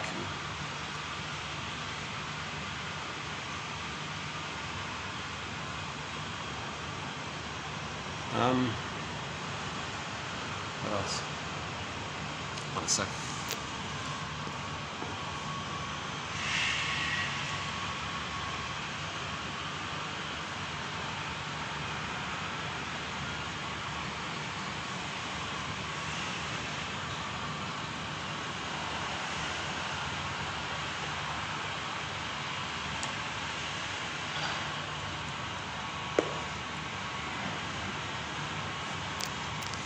Oh, what a huge improvement. If you look at my video from yesterday, I called it Mr. Gray Sky.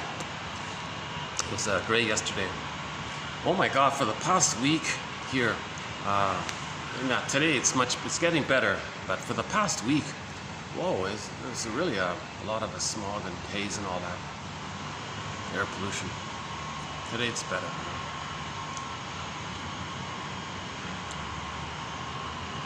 Okay, for more on pollution, check out TQ 2500 about pollution, about the phantom placenta theory.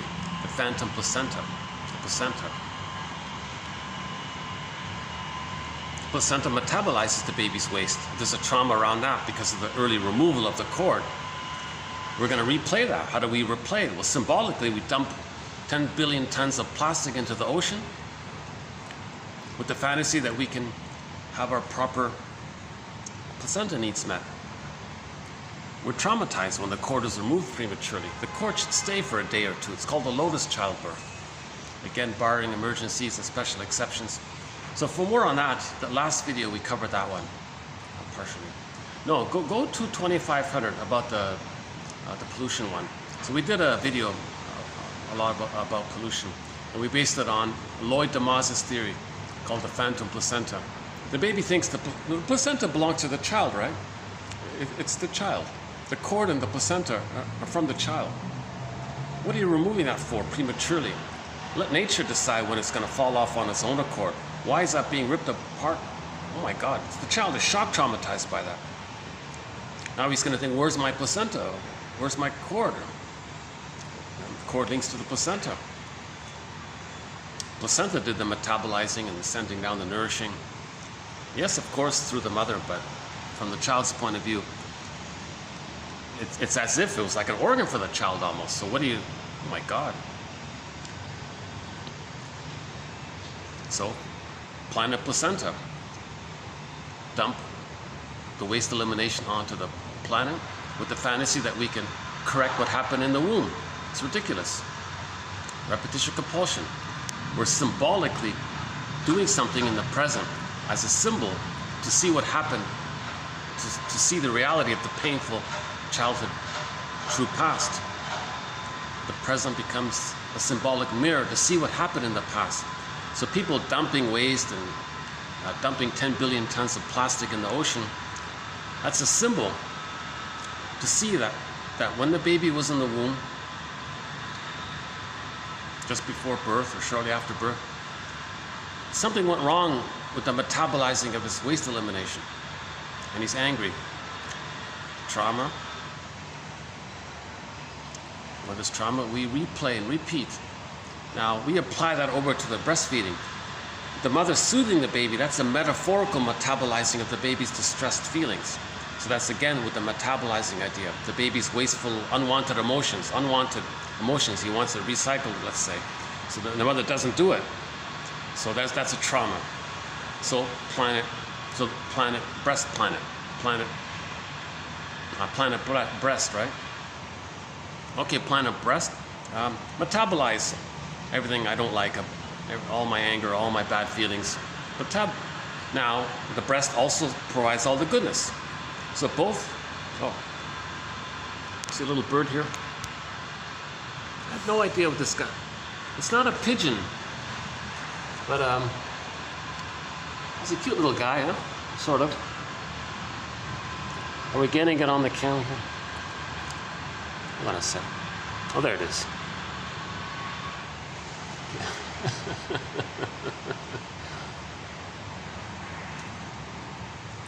All right.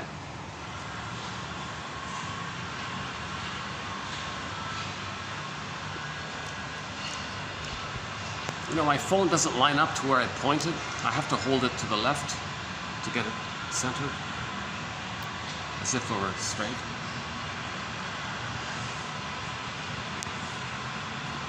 So right, the placenta, baby sends all of the waste, gets all of the good. Nursing, baby sends all of his distress, gets all of the good. If there's trauma in that phase, in those early phases, they act like that in life. They send out all their hostility and expect all the goodness. They want to be seen as good. They want to be admired while they're being hurtful. And they can manipulate it. They actually expect to be respected while they're hurting you. And they might do some kind of peacock type of thing while they might brag about doing something awful and say it in a way to elicit your admiration somehow. They're still doing it. They're still trying to symbolically reenact the frozen interaction of not getting their placenta needs met, or not getting the metabolizing of the negativity and still receiving goodness. So the symbolic replay is they'll do something hurtful and then boast about it in with some beautiful lies, and they'll present themselves in such a way to elicit your admiration and get you to forget. So they want their cake and eat it too thing, right? The baby is allowed to have the baby's allowed to be wasteful and still receive unconditional love. The baby's allowed to have his quote unquote cake and eat it too. Doesn't really fit there, but the baby's allowed to have it both ways. He doesn't need to be responsible. He's allowed to be entitled and still be fed.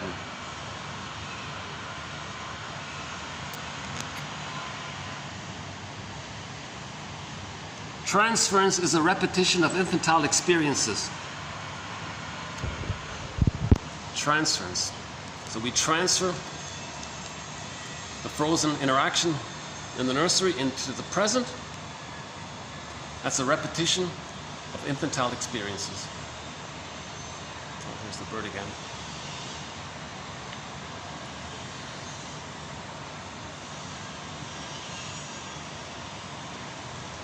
So all of the, So the greed on,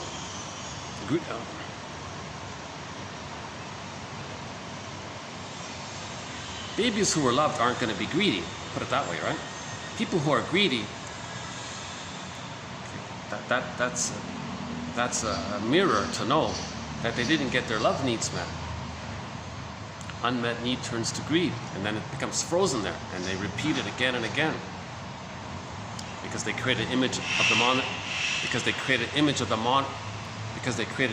mother as a devouring monster that wants to eat him. They identify with that, and to stay loyal to her, they become like her, so they become greedy. You see, they identify with the image of the mother they make, but that image is based on their needs to take in and the rage around it. So a person can be greedy, they're hostile about it, they're angry about it, they don't care, of course, because it's still entitlement. The baby doesn't have gratitude or love, love and gratitude haven't entered the psychological picture. Remember, joy and sadness is zooped away in the unconscious. When joy and sadness return to the console, then love, gratitude, and the more human side of being human enter the psychological picture.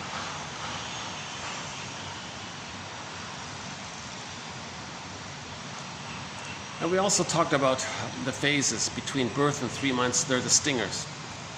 They identify with the aggressor, sting others to replay how the mother stung them. Now, 18 months to 36 months, they're the clingers. They didn't identify with the aggressor. They still accept their flawed woundedness and still think others are okay.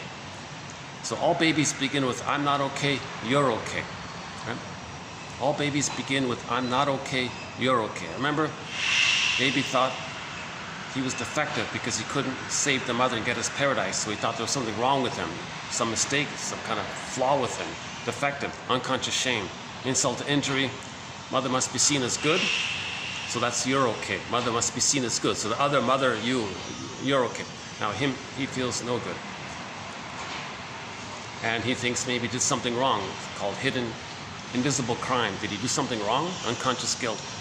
So I'm not okay, you're okay. If it's so painful, by the age of 18 months, he can't hold on to that anymore. He can't hold on to his wounded soul anymore. It's just too painful.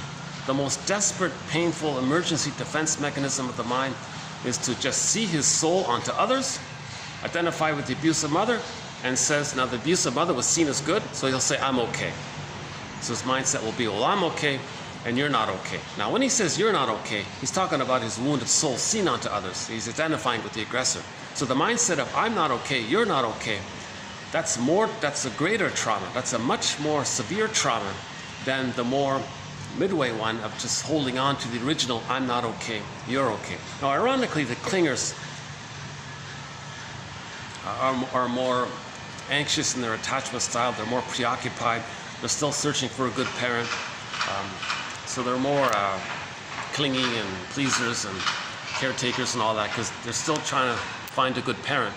Now, if the clinger makes the mistake to marry a stinger, the stinger's thrilled.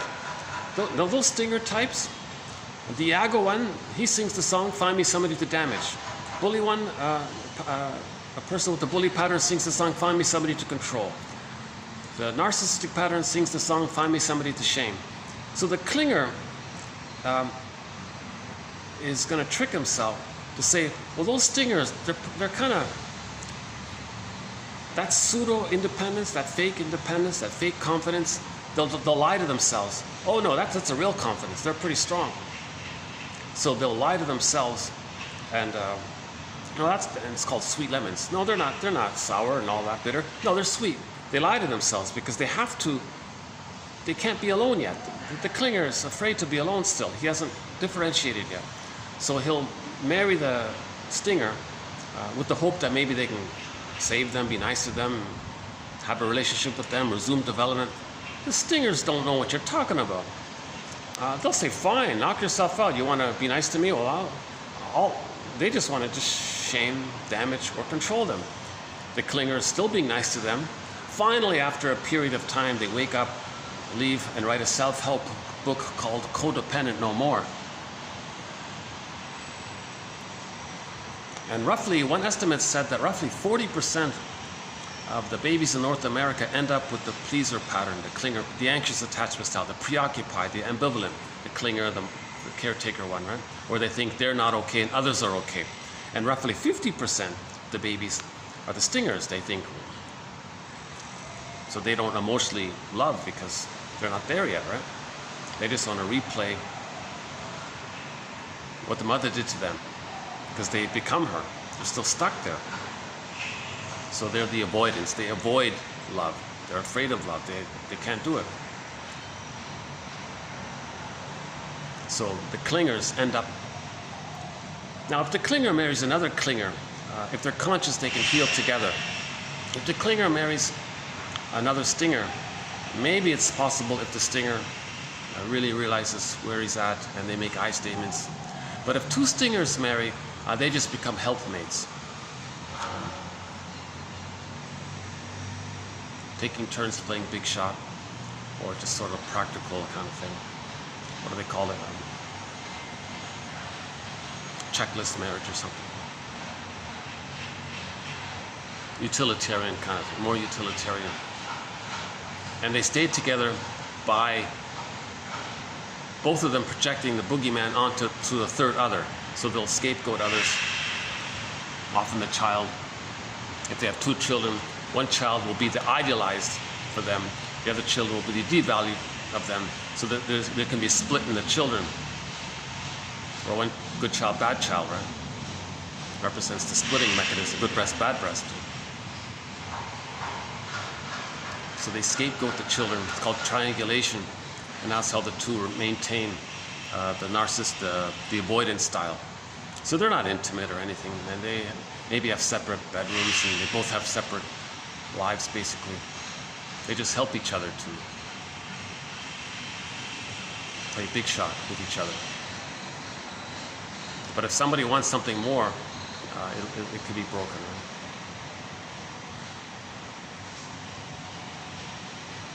So we talked about these. So the clingers ideally would like to marry someone with a secure attachment style. That would be great for them. But people with a secure attachment style, roughly only 10% of the population in North America by one estimate, of course they're only going to be interested in marrying somebody with another secure attachment style. So they can be creative and blossom and let the bluebird fly and feel and fly. And together they create something kind of wonderful together. Their marriages become like fine wine. They become elders late in life.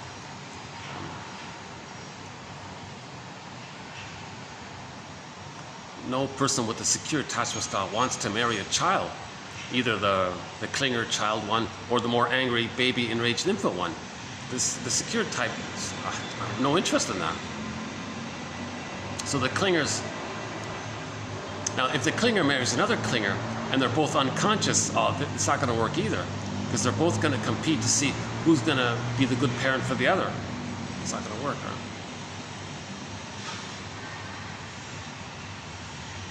So we talked about attachment theory in the past two videos,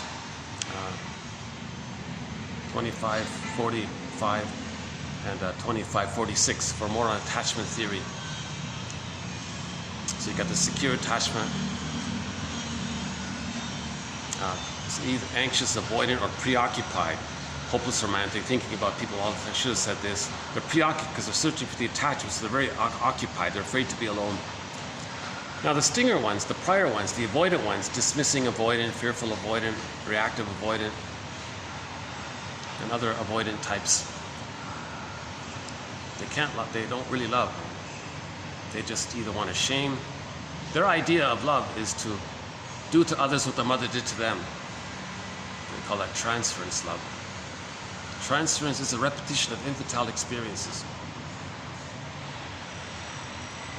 So we have a thread on the stinger and the clinger.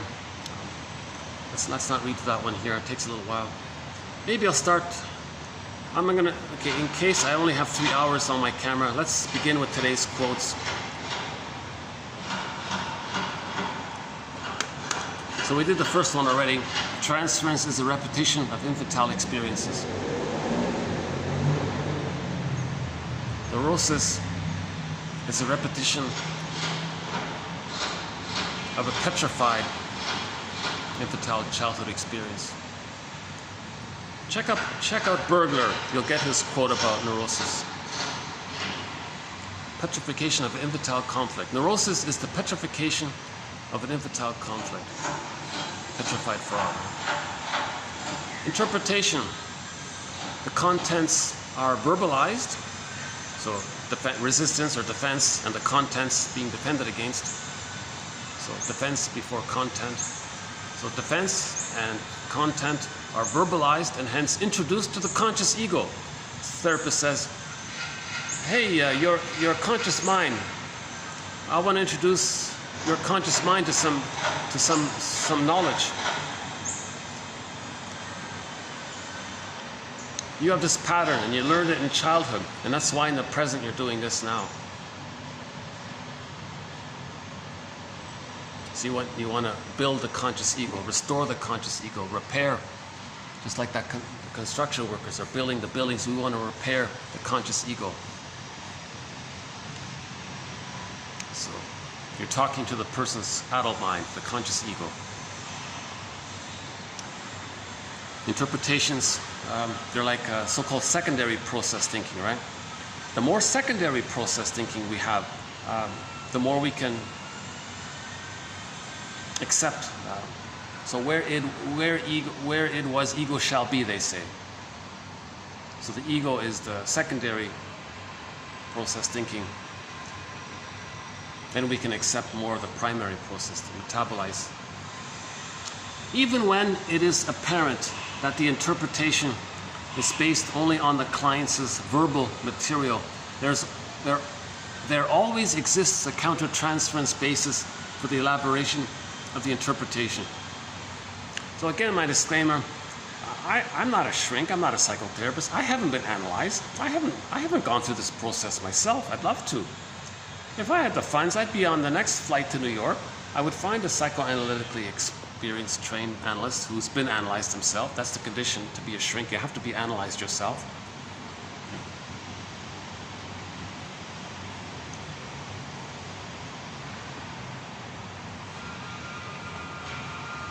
If they're analyzed, then they can help you. Then they can help you be analyzed. So he says here that the client free associates, he says stuff, you notice the patterns, so you said this, so you said your childhood, this happened, you're saying in your life, you have this pattern, and I notice in the here and now, something's going on between us in the here and now. So you link the three, the pattern when it began, and a live example in the here and now of it. So you link the pattern with the there and then, with the here and now. You see like a triangle, like a 3 points there.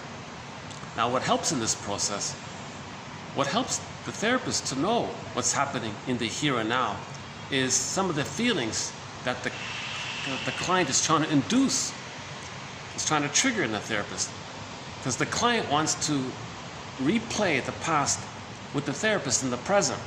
The therapist is meant to notice this and bring it to their conscious mind, introduce it to their conscious mind. The job of the therapist is to provide these interpretations. You're doing this to tell me what happened in the childhood. You're doing this to let me know what it was like and how you felt in your childhood. You're trying to let me know what kind of mother you had and how it felt being with her. You're trying to replay all this here. You're trying to let me know. You're trying to communicate this. So his craft is to phrase this in the right way, in the right timing, where he can accept it.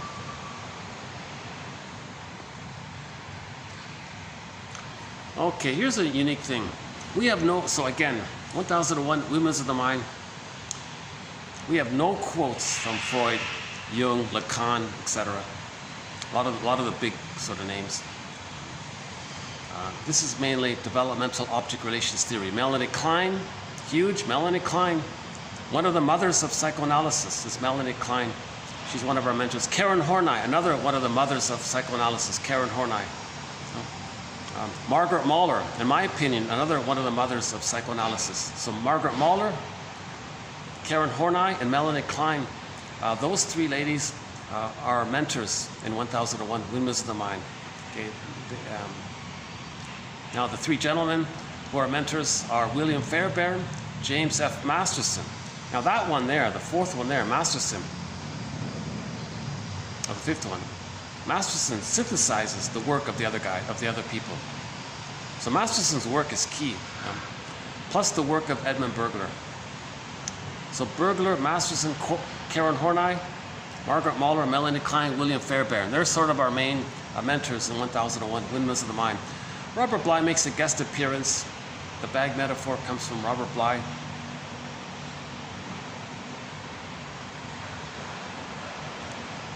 So he's the leader of the men's movement, the mytho-poetic men's movement. So he tried to use myths and fairy tales to teach psychology. So he contributed immensely in that area. Okay, so this first quote here by Herma. Oh yeah, so I know Freud because of the translation issue. I don't trust the English, just a personal thing on my end. I don't trust the English translation of Freud, and unfortunately, I don't know German, so I can't read it directly. And I said several times, if ever a German person says that Freud said something, okay, I'll include that. But it's very rare. I haven't found. Now here's our first one. So this will be sort of the first. After all this time, this will be sort of the first quote of what Freud apparently said. Now Herma, I'm assuming he's German, Hans, right? I'm assuming that's German or Hungarian or Austrian or something.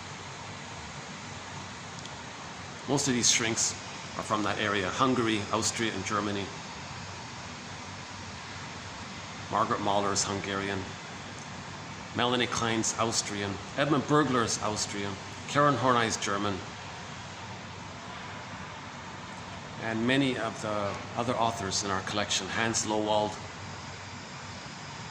Kaiser, what's his name? Stierlin and Kaiser, They're German. Alexander, Franz, Fenichel, Ferenczi, these are all Hungarians and Germans. Most of the best psychoanalysis was sort of born in that area, it seems, as best I can tell. Now, Fairbairn helped. He's from Scotland somewhere. Masterson from, I think it's Pittsburgh or something.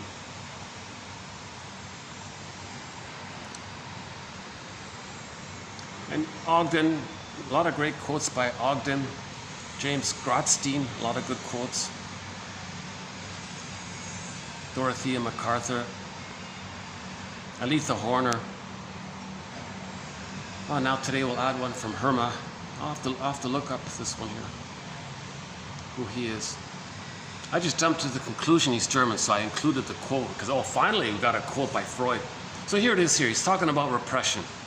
So according to Herma, this is what Freud said about repression.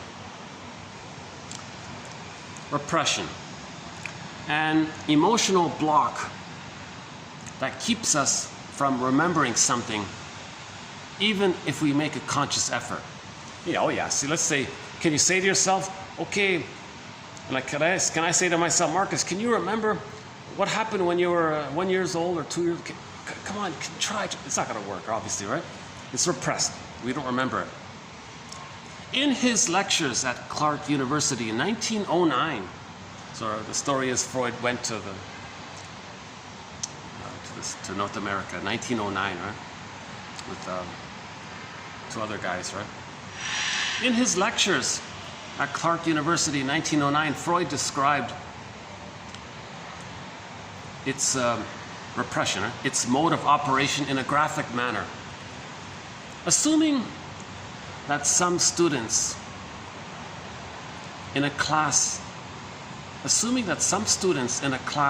misbehave and make noise, becoming a disturbing and undesirable element in the classroom, the teacher expels, quotes, represses them. So the teacher says, leave the classroom. So they've been expelled, mean repressed, put outside of the classroom. So they're outside, they're repressed. But because they are out of the classroom, they don't cease to exist. So they're there. The students are outside of the classroom. Doesn't mean that they're not there. They're there. They exist, right? In fact, these students may try to come back, and some students inside the classroom may have to block the door to keep them out. If the ones outside, out of malice or revenge, pound on the door, we have in them a parallel to repressed ideas. They try to return. You see? Here the comparison ends, however. For while the teacher can change his mind or accept the expelled students' promises to behave themselves and readmit them, the usual case is that the ego is not free to do the same. It can readmit repressed ideas only if they are sufficiently disguised so as to be no longer recognizable. See? So our symptoms are like that. Our physical symptoms are sore neck, sore back, our dysfunctional habits, emotional eating, those smokers over there. It's coming back. The repression is coming back in symbolic form. It's a compromise. So it's leaked out. So maybe those students who were expelled from the classroom, maybe they'll, I don't know. Maybe they'll, I don't know.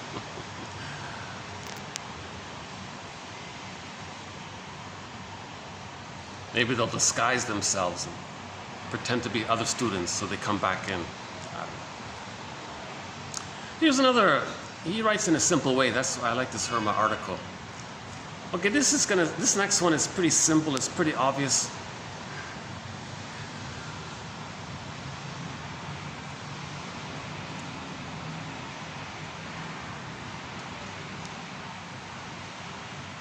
He's talking about when we feel stress, we can't think clearly, right?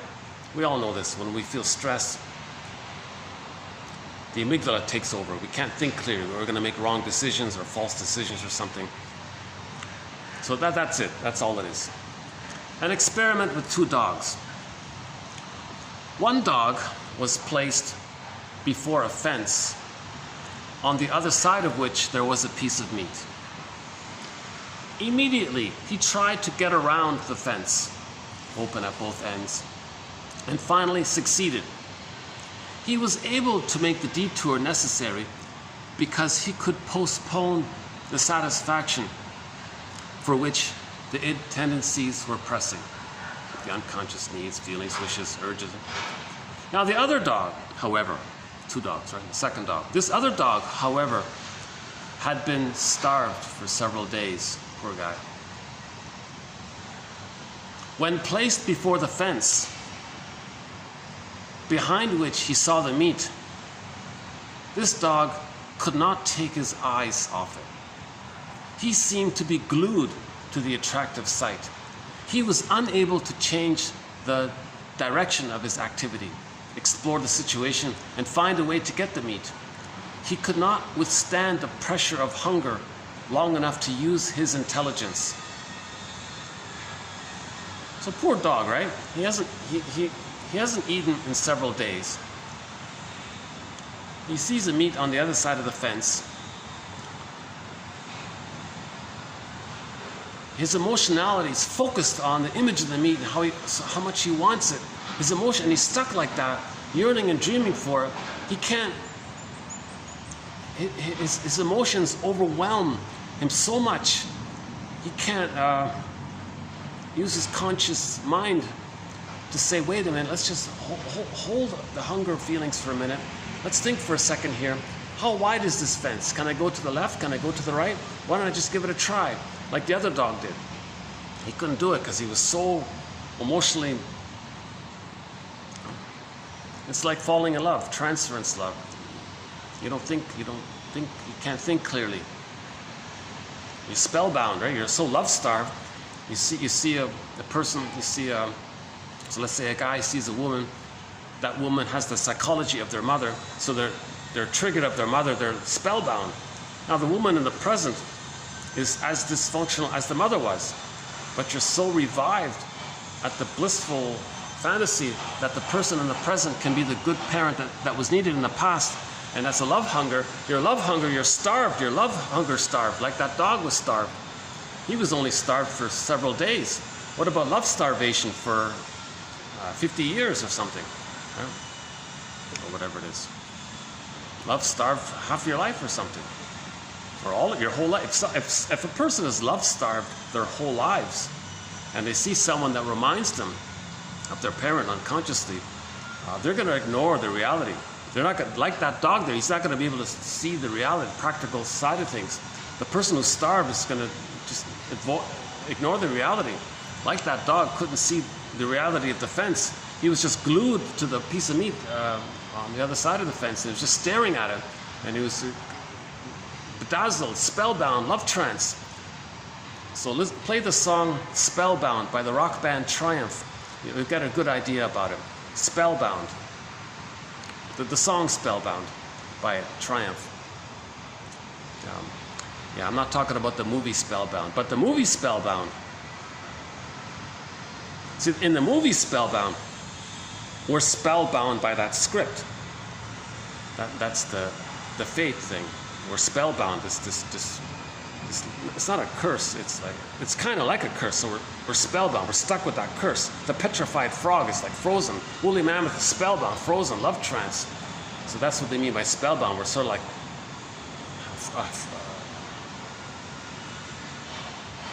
frightened. Petrification means you're frightened, right? So spellbound, you're sort of frightened.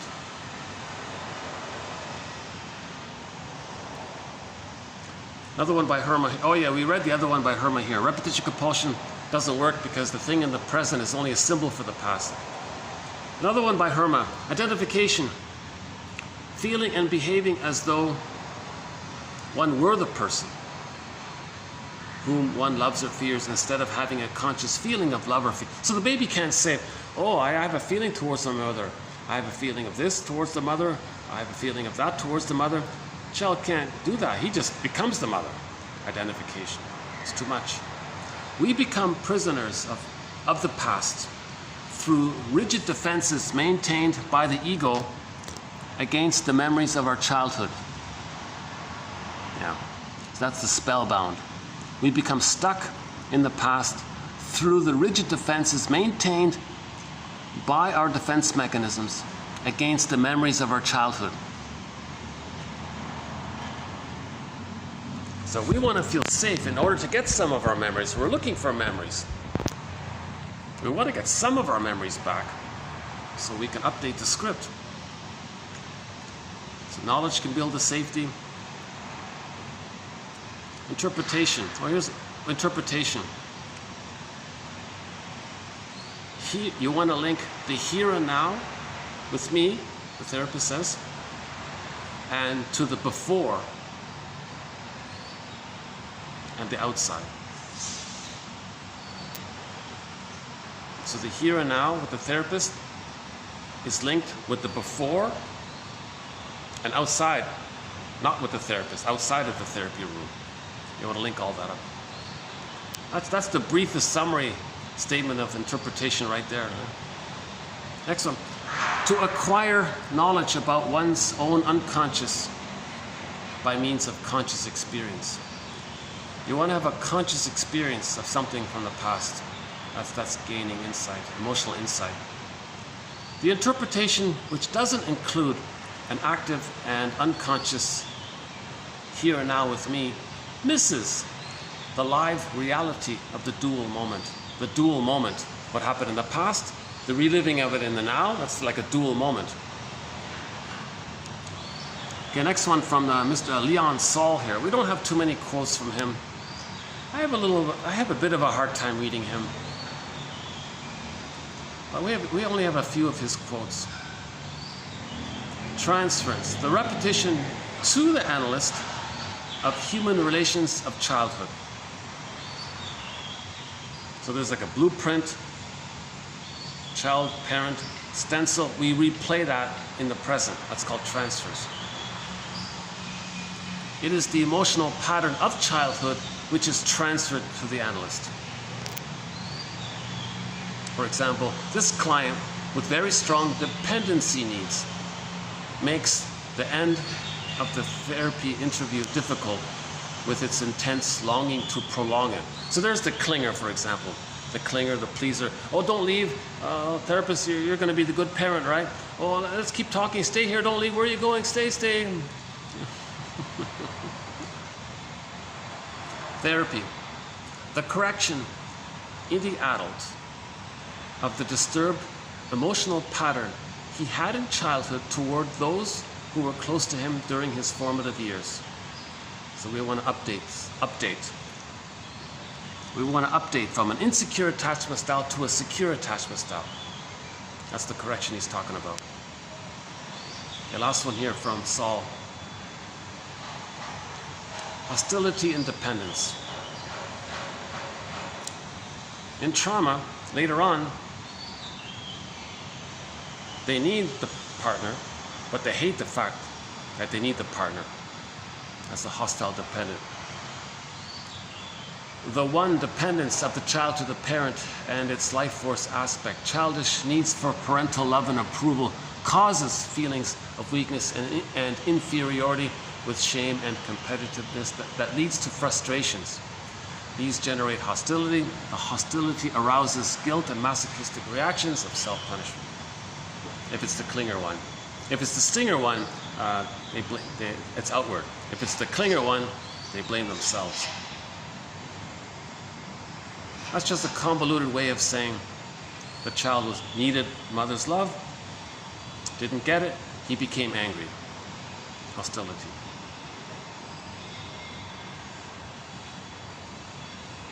And from that hostility, he either manages to just act it out onto others, blame others, or he blames himself, basically. If his template is, I'm not okay, you're okay, he'll blame himself. Emotional, masochistic, self-defeating, self-punishment, all this. if he can't, if he has the template of identification with the aggressor and he feels hostility, he thinks he's all good, others are no good. That hostility will say, well, you're no good, so his hostility will be directed onto others. So it depends on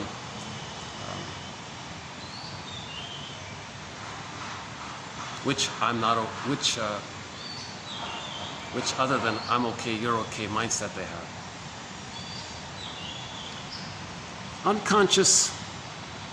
The next two come from the same authors from the last video. Unconscious relational representations. Unconscious relational representations. So that's the blueprint, the schema, the script, the template. Unconscious, relational. It's called relational units. So in the unconscious psychic structure, there's a thing called relational units. Part self linked to part other, linked by an emotion. That's a relational unit. Child feels helpless. Maybe the mother was loving. There's a relational unit called RORU, rewarding object relations unit. Child wanted to develop and know himself. Mother withdrew. That's the WORU, withdrawing object relations unit, and so on. Child was enticed, had hope. Mother was alluring. Another relational unit. So we look at these relational units to understand this psychic structure. Again, Masterson's work about relational units. Unconscious relational units or representations established during repeated experiences in early relationships with parental figures tend to be reactivated. So you always want to see which relational unit is being reactivated in the present. So in the present, you look at which relational unit is being reactivated or being replayed or revived or being expressed in the present. Because the person relates to others in the present based on those relational units. Self-other, he can be one, project the other, be the other, project the other, flip it around. Which relational unit is he using? He can switch relational units, flip the characters around. Feelings, perceptions, and attitudes that belonged to a past relationship are then transferred to the therapist. The core therapy task of working through a client's transference. Working models are automatically projected onto new relationship partners. Working models are automatically projected onto new relationship partners.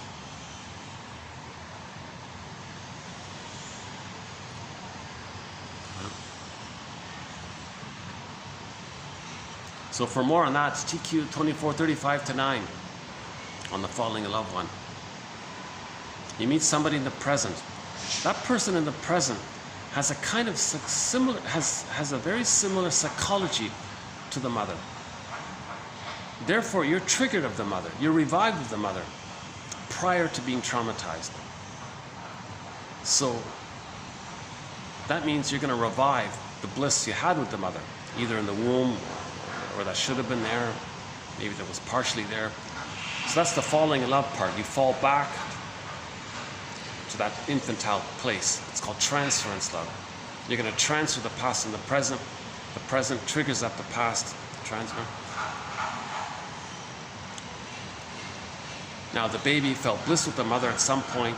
The person in the present reminds you of that. So now you feel fallen. Now you're spellbound, bedazzled, love trance, puppy love, infatuation. You can't see like that hungry dog can't tell the sides of the fence. Doesn't even look at the fence. He's just staring at the piece of meat on it, right? So the person. So somebody in the present reminds you of the parent. The person in the present reminds you of the parent. So the person in the present is an emotional reincarnation of your parent. So your partner now is an emotional. Is going to be related to as if they were the parent. Cognitively, they know the partner is not the mother. Emotionally, they don't know. Emotionally, they're going to relate to them as if they were. Because of the unfinished business. Look up Bruce Brody in our collection, Brodie. Check out his quotes on this, about emotional unfinished business. So the person with trauma has unfinished business with the mother.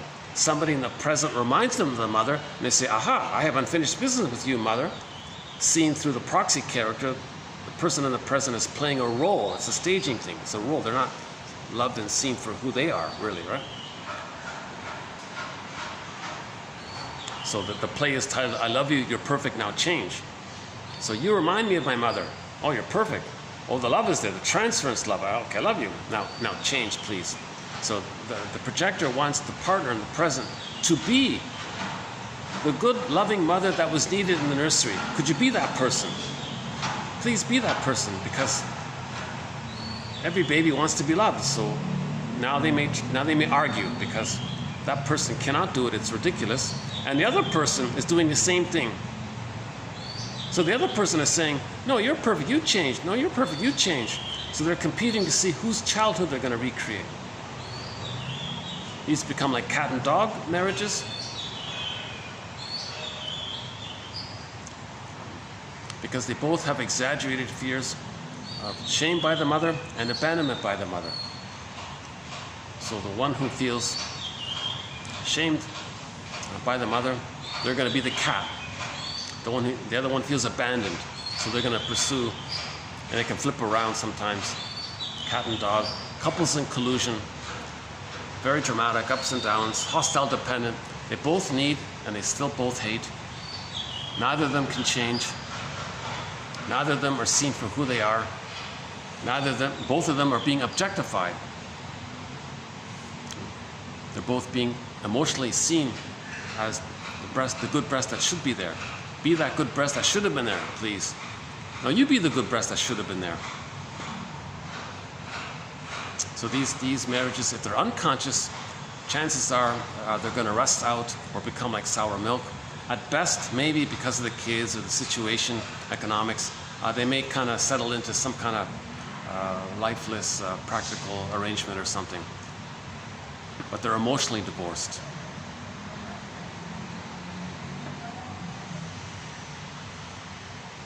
Now, if they're conscious and they realize that they're doing this, then they go to TQ 2360 and keep making I statements. Just keep doing it. Keep making I statements.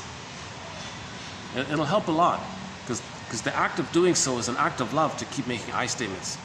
And if they're conscious of what's happening, and if they're conscious that they are replaying the first 3 years with each other, then marriage can become a psychological, spiritual healing path. Marriage can become a therapy path if they're both aware that they're replaying the first 3 years and they're each doing it. Berger says, you can leave your mate, but you can't leave your inner conflicts. Your inner conflicts will faithfully follow you into the next relationship. So you don't need to leave your mate. Just be aware that you're replaying the past and the present. Heal together, then you can keep your marriage and all that, right?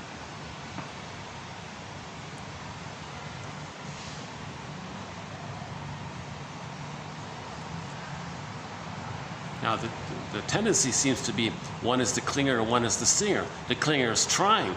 Please, let's go to the therapy and learn how to make an I statement. The stinger says, forget it. Finally, the codependent, the clinger says, well, I'm really fed up with this. I'll leave then. All right, fine, I'll go. But he'll go for cynical reasons. He'll go to maintain the chance for him to have somebody to shame all the time. So he'll fake it to trick the codependent one again and again.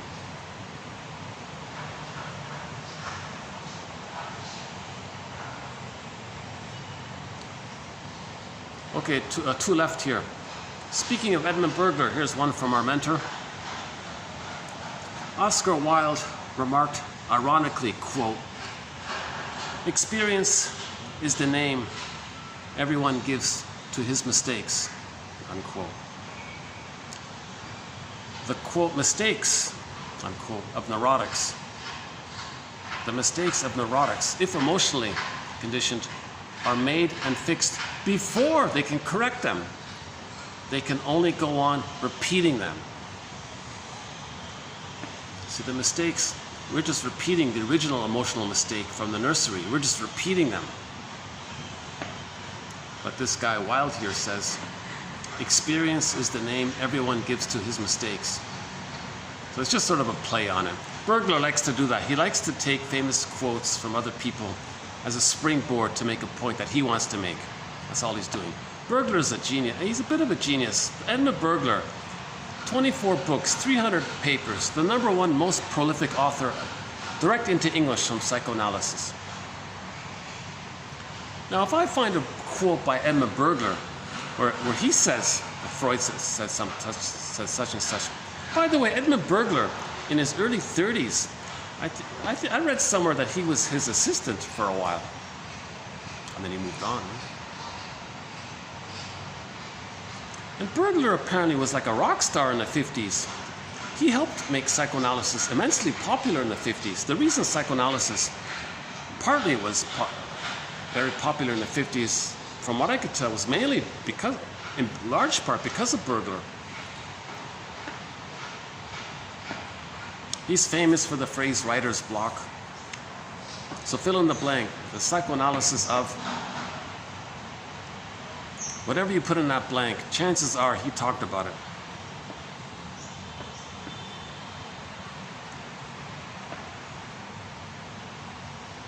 Experience is the name everyone gives to his mistakes. Burglar says, no. We're only repeating the mistake that was made in the nursery. We're not really making any mistakes in the present, so to speak. Okay, last one here. So a positive outcome of therapy. The therapy had provided for this client an adequate resolution of his transference feelings. A resolution. We metabolize the transference. We resolve the transference issues. Meaning his unrealistic, immature, parataxic, parent-related feelings about the therapist. And then there was a successful generalization of this resolution onto his other interpersonal relationships in his life. So that's the outcome, that's the goal.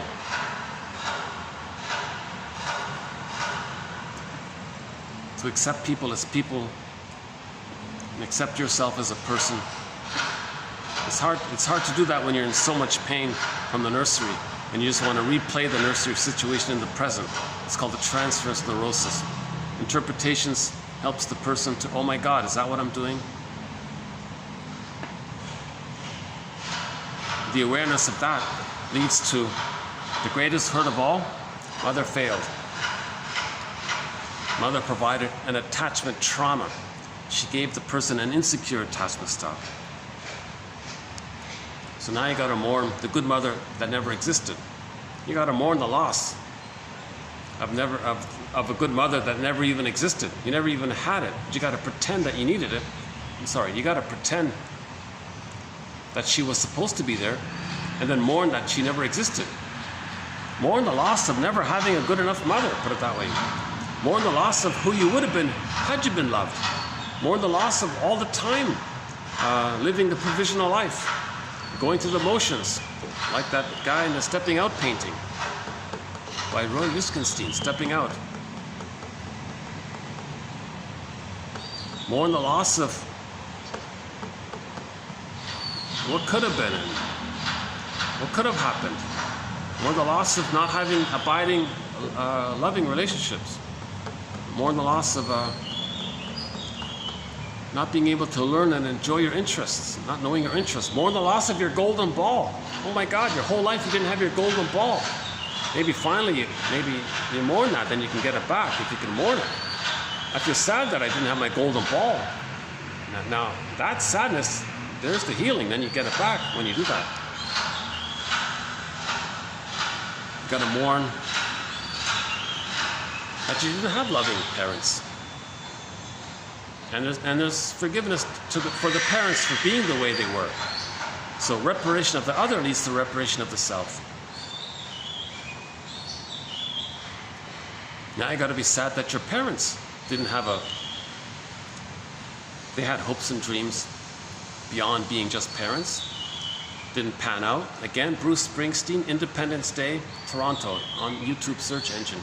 Listen to his introduction there, Bruce Springsteen. So if you play that, I have it here. Why don't I just play it here? Fathers and sons. Fathers and sons. Fathers and sons. Hold on a sec. Bruce Springsteen. Uh-oh. Just give me half a minute here to find it. I'm just going to play the introduction to the song here. 1 sec. Independence Day.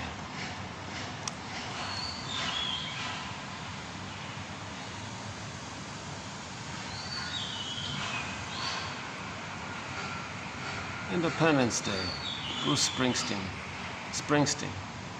Where's Springsteen? Springsteen. Here we go. Springsteen. Toronto. Independence Day. Fathers and sons, fathers and sons, fathers and sons.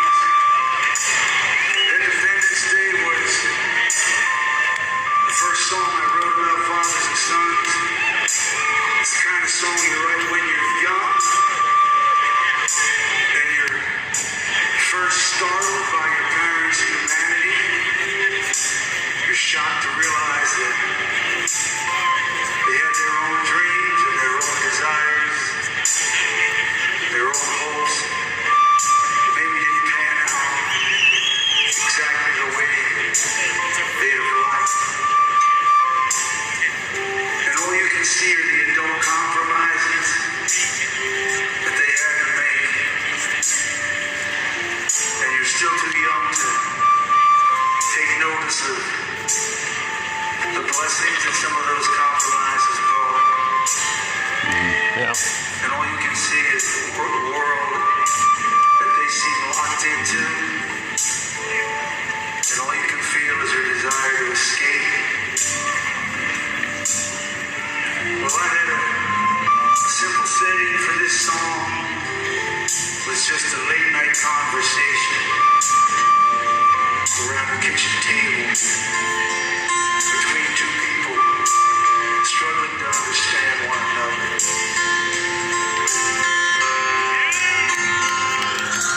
That's a great introduction. That's the best introduction to a song I think I've heard. You're startled, you're shocked to realize that your parents were kind of just people that had plans and all that. It didn't pan out. And you don't realize that there were still some benefits for the person as a child. Now, they couldn't do it all. They didn't know it all. They would have if they could have. Rosanna Deerchild, quote, "The more I learned of my mother's story, the more of a person she was." Yeah. That's a very good one.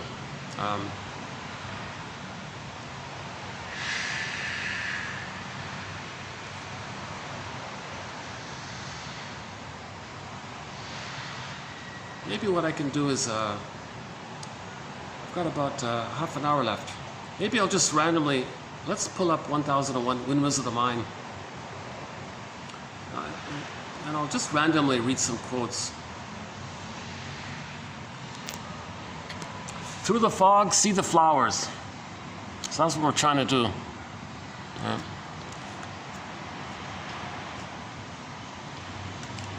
Okay, let me just scroll down here. Okay, so I'll just randomly pick something here.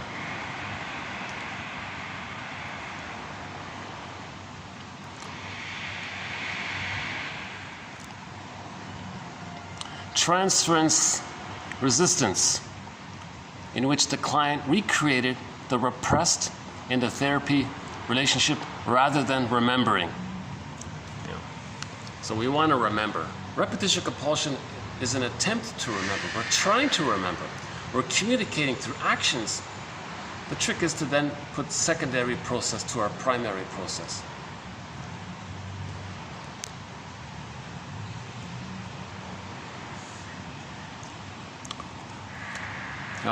Projection. If one asks someone to describe the sort of person he dislikes most, he will give unconsciously a very good description of himself. For it is the unwanted traits of which he himself is most in ownership of that he seeks for in others. Now, Robert Bly says there are realistic limits to this, but generally speaking, if you have a lot of strong emotionality towards someone, just say, how am I like that? Those traits, how do they belong to me? but I don't want to admit it.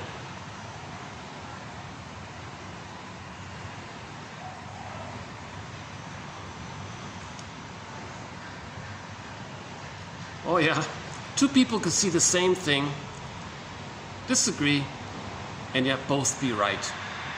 It's not logical, it's psychological. So it reminds me of one of our songs, It Must Be Something Psychological. Yeah, so in that song by Katie Lee, it's also on our soundtrack, It Must Be Something Psychological. She said,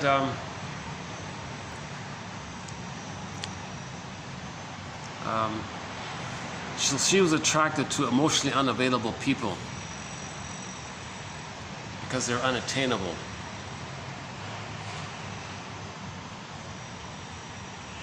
It's not logical, it's psychological. I want you because you're unattainable.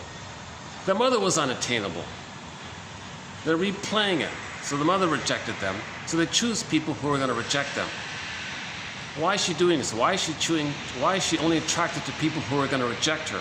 It's not logical, it's psychological. Now this one here, by the self-help author, two people could see the same thing, disagree, and yet both be right.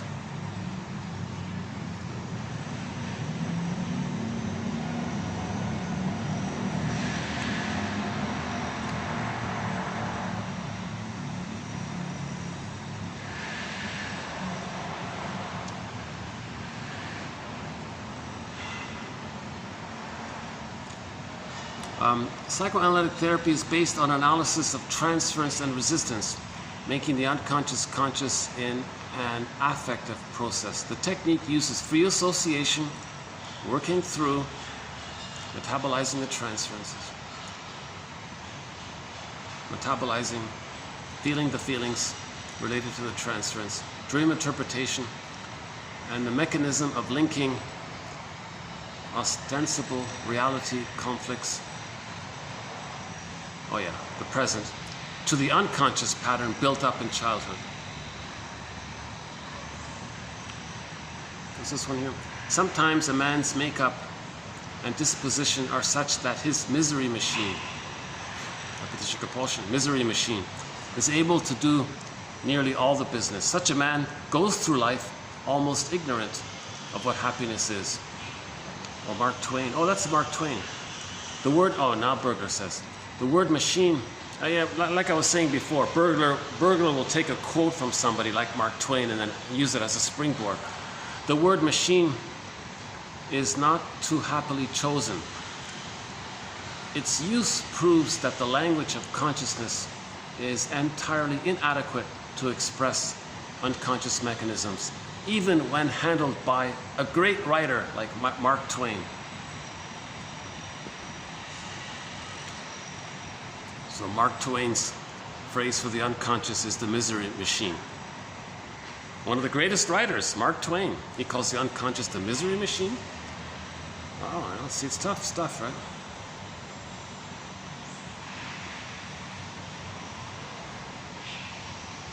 Yeah. There's some good quotes in here.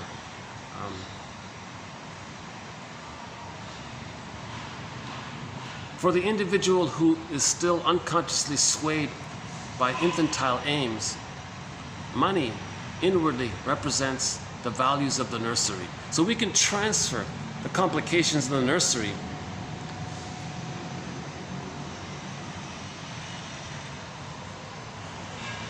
onto money, and then money is linked very much to nursery issues, not just sort of the practical issues around money. So he has a book. Oh yeah, we'll add more quotes to our thread on money.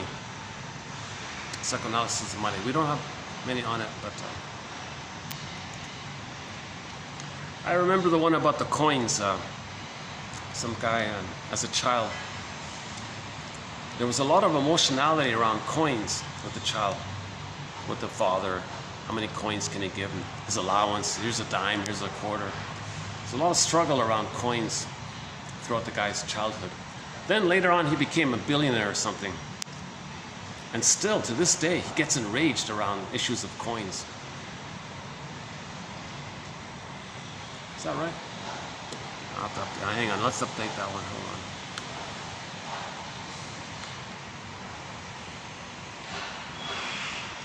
premature weaning from the breast. It does rupture the symbiosis of the biologically determined mother-infant dual unity. Yeah, so you don't want premature weaning.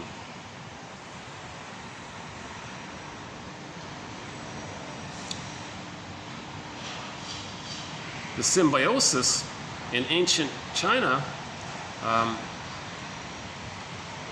is related to the image of the orchid. The Confucian classic of divination, the I Ching, or the Book of Changes, employed this imagery of the orchid to describe the serenity of being in spiritual and emotional rapport with someone, resulting in such phrases as orchid relations and orchid friends. So the mother and the baby are meant to have an orchid relation. Projection, the disowning of unacceptable thoughts and feelings or responsibility for one's actions by imputing them to someone else. Oh yeah, so Confucius here. Confucius has a very good quote on projection. It's interesting that ancient philosophers understood psychology. They just used philosophical and parables to describe it. So Confucius said, quote, "When I'm in a party of 3, oh, hold on, got a group coming in. Uh-oh.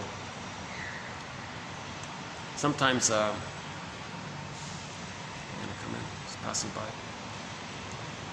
So Confucius has a very good quote about projection. He says, quote, "When I'm in a party of 3, I always have 2 teachers. To the one I admire, to the one I see traits that I like and admire. I try to study from him and learn from him and emulate him and so on. To the other, I see traits which I don't like. I search for those traits in myself." That's projection. He sees somebody, he doesn't like certain traits that that person possesses, that's a mirror. He searches for those traits in himself. How do I have those traits?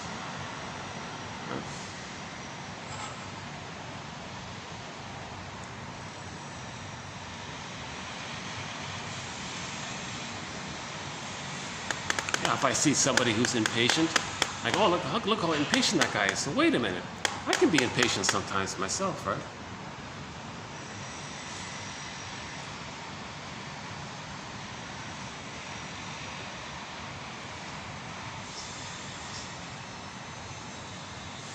Yeah. Okay, narcissism, Jocasta mothering, passive aggressiveness. The splitting defense mechanisms in here. Psychoanalysis seeks to heal splits and to restore and enlarge the ego to the greatest extent of possible. So we want to heal the splits. Therapists try to provide clients with the absent signposts and find means to heal the splits. The third side of the coin. We're looking for the third side of the coin. That's the signpost. The third side of the coin holds the other 2 sides of the coin. And that third sign is understanding. The third side of the coin is understanding. Saved by understanding. So let's borrow the song by Rick Emmett, also one of our musical voices, Rick Emmett, from Triumph. He has a song called Saved by Love on his solo album, Saved by Love. So let's modify it. Saved by understanding. The child, Andre Green, the child simultaneously interjects and splits off the mother imago, making mourning impossible. Yeah. The splitting prevents mourning. This goddess and demon imagery doesn't allow mourning. You can't mourn your mother if you think she's this made-up goddess one. She's not that, so you can't mourn. It's not real. You can't mourn the loss. Your mother isn't a goddess, and your mother isn't a demon. Your mother's a human. You can only mourn a human. So you gotta heal the splits, then she's a human, then you can mourn. So splitting means you can't mourn. Rinsley says, another quote here from Rinsley, splitting precludes mourning. Andre Green says the same thing, making mourning impossible. If you want to mourn, you gotta resolve this splitting issue. Back to the Bruce Springsteen song.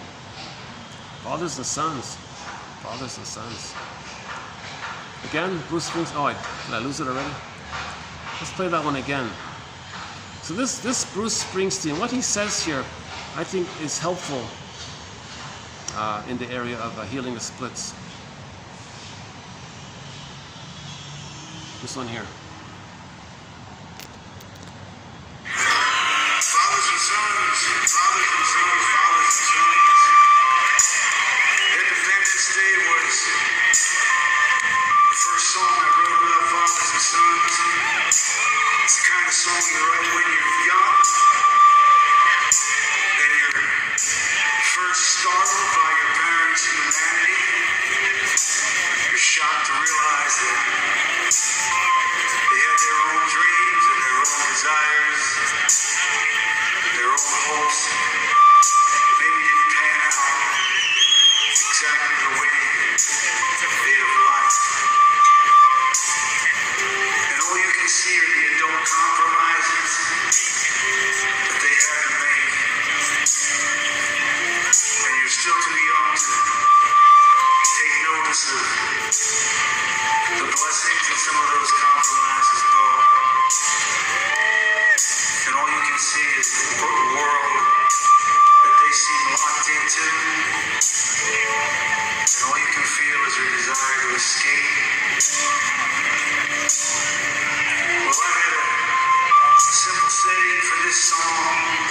It was just a late night conversation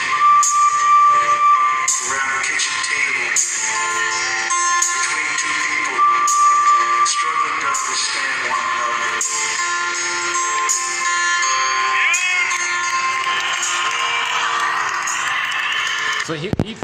So he's talking about originally as a teenager, he achieved physical independence from his parents. So he physically left the home, but emotionally he was still married to mom and dad and all that. Mom, right? He was still emotionally. He didn't achieve emotional independence. He achieved some kind of physical independence as the rebellious teenager wanting to escape. Now, lately, he updated the song and added that intro saying, now the emotional independence, that's the psychological birth. So that intro is about working towards achieving the psychological birth. Let's go back to the, so we want to heal the splits. I think that's helpful about healing the splits. Oh, there's the golden ball. Robert Bly. The golden ball suggests the unity of personality that we have as children, a kind of radiance, round, representing wholeness. Like the sun, it gives off a radiant energy from inside. We all lose something around the age of 8, whether we are girl or boy. We lose the golden ball in grade school, if not before. High school finishes it. Yeah, if you graduate high school and you still have your golden ball, it's a miracle. We spend the rest of the days of our lives trying to get back the golden ball. The first stage of that process, I guess, would be accepting firmly, definitely, that the ball has been lost. Yeah. That's the painful truth, right? When we were 1 or 2 years old, we had what we might visualize as a 360-degree personality. Energy radiated from all parts of our body and all parts of our psyche. We had a ball of energy. Behind us, we have an invisible bag. And the part of us our parents didn't like, we, to keep our parents' love, put in the bag. By the time we go to school, our bag is quite large. Then our teachers have their say. Then we do a lot of bag stuffing in high school. This time, then from the peers. We spend our life until we're 20 deciding what parts of ourselves to put in the bag, and we spend the rest of our lives trying to get them out again. Robert Bly again.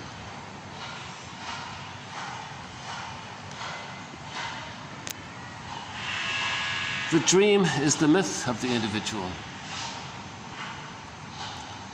Dream is the psyche's expression of empathy.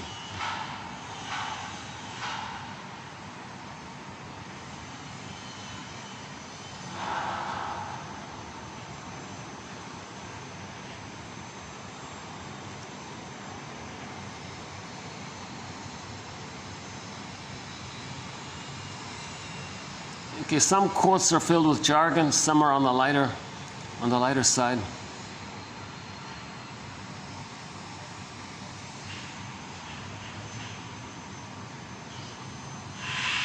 Interpretation aims at positing dynamic linkages between two or more elements of action, memory, thought, and emotion. Yeah.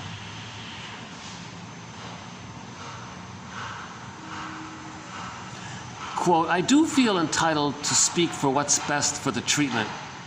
What weight you give that in this deliberation is, of course, up to you.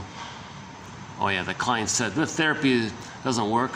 He said, well, I feel entitled to speak up for what works in therapy. What weight? That's up to you. Yeah, okay.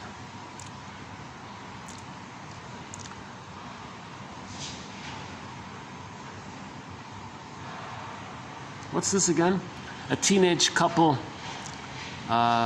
break off their marriage engagement. Quote, we're not going to be married.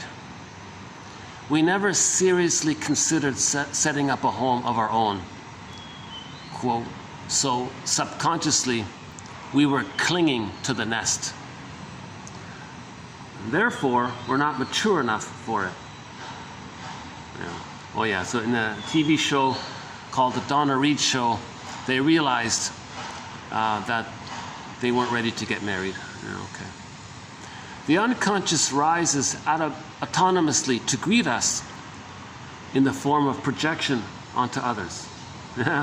And Ulanov, yeah.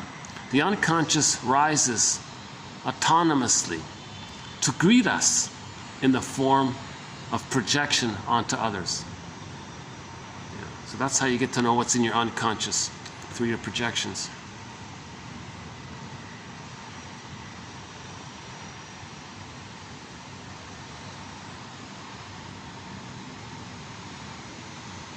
Object relations theory discusses the cognitive, affect, and motivational processes mediating interpersonal functioning and the enduring patterns of interpersonal behavior that draw upon these intrapsychic structures and processes. Right?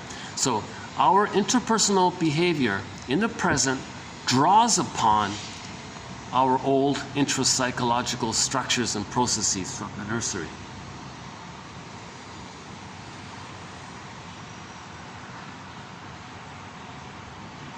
What's this one again? Okay, that opens up a whole topic here. Oh, another one from the Donna Reed Show. What's this? It was your unconscious mind that led you up here to your typewriter. It had a creative urge. Now, that's how it happens for some writers. You owe it to your unconscious mind to try. Write about what you know. Yeah.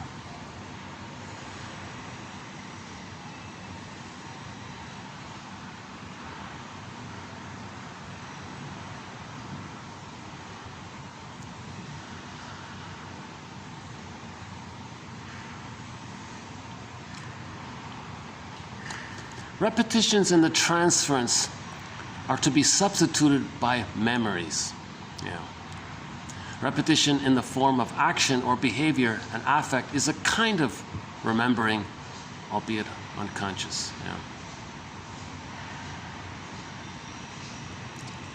The prenatal state might not always be as undisturbed as one usually imagines it to be, and that unpleasant experiences during that stage might precede and foreshadow later bad experiences during or after birth. Yeah.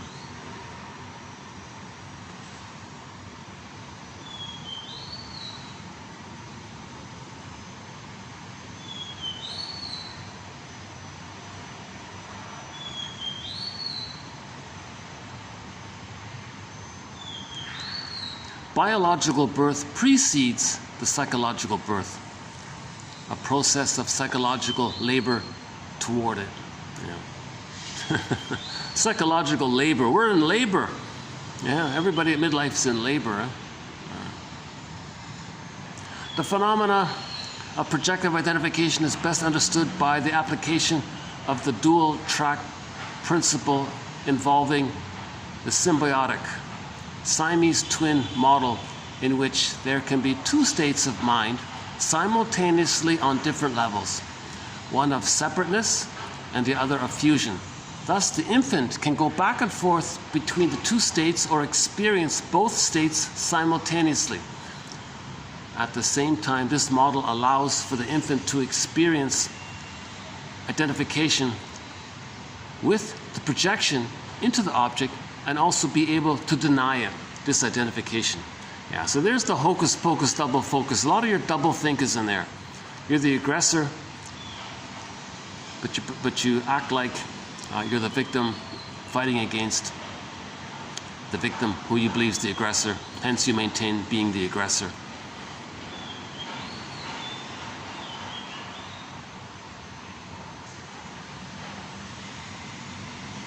Neurosis may turn out to be, at bottom, a protest against a counterfeit way of life begun early in childhood. Yeah, a counterfeit way. That's the provisional life, the unlived life, the petrified frog feeling, frozen woolly mammoth feeling, joy and sadness is missing. That's a counterfeit way of life, the false self. Repeating the infantile trauma again and again. That's a counterfeit life, despite what we tell ourselves.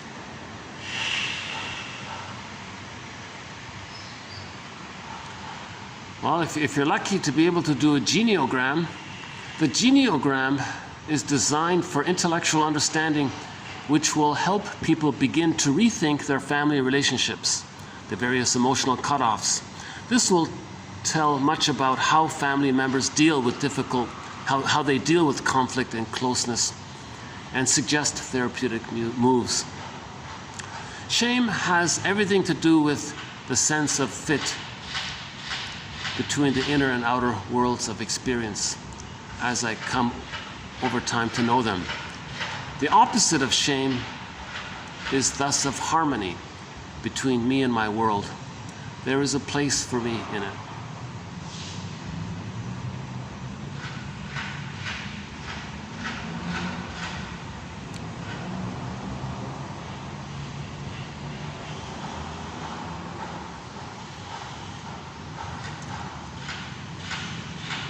What does a woman want? What people, male and female, want? The answer is everything, meaning a merger with the mothering experience. Yeah. So if somebody didn't get their symbiotic needs met, they want everything, right? The fantasy of oneness again.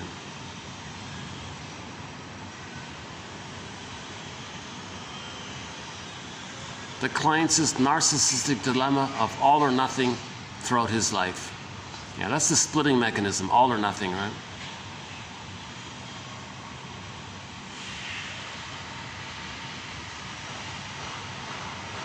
Codependency.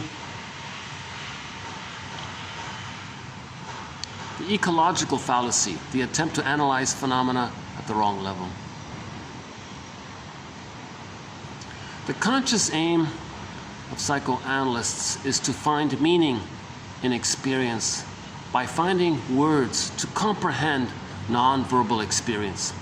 Through the course of making these experiences explicit, a new creation may occur which may change the experiences themselves. So we don't change the past, but we can change the effect the past has on us.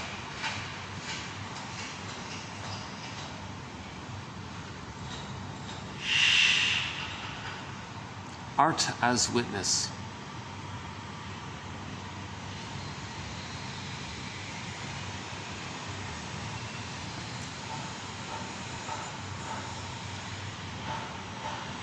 His acting out seemed to act as a protection against the unbearable pain of abandonment.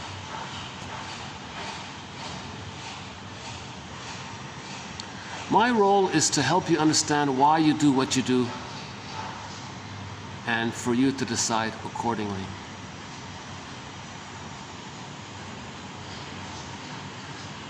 Psychoanalysis is a medium for the unfolding of a relationship over time as the past is re-experienced and losses mourned. Yeah.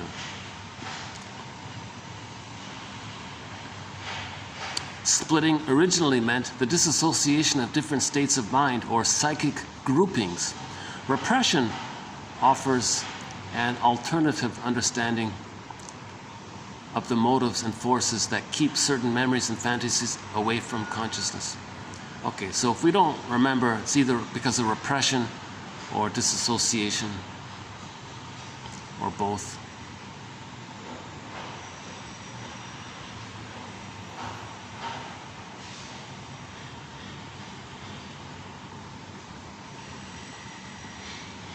Reaction formation, a character trait or its development unconsciously designed to hold in check, conceal, or contradict a tendency of the opposite kind.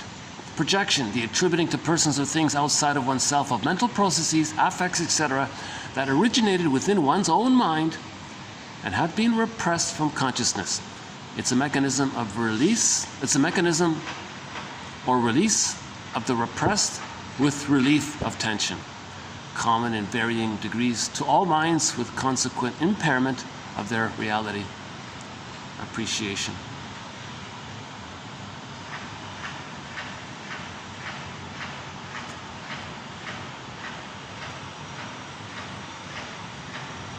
I'll search from sea to sea till it all begins to make sense to me. I'll search from sea to sea till it all begins to make some sense to me.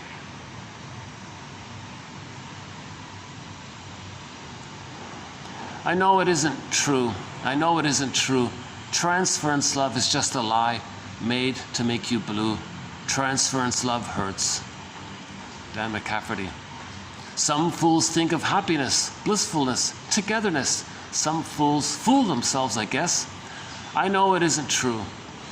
Transference love is a lie.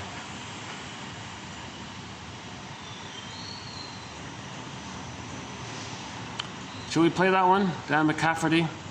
Do we have it here? Is that it there? Love hurts. And now, please welcome back to the stage.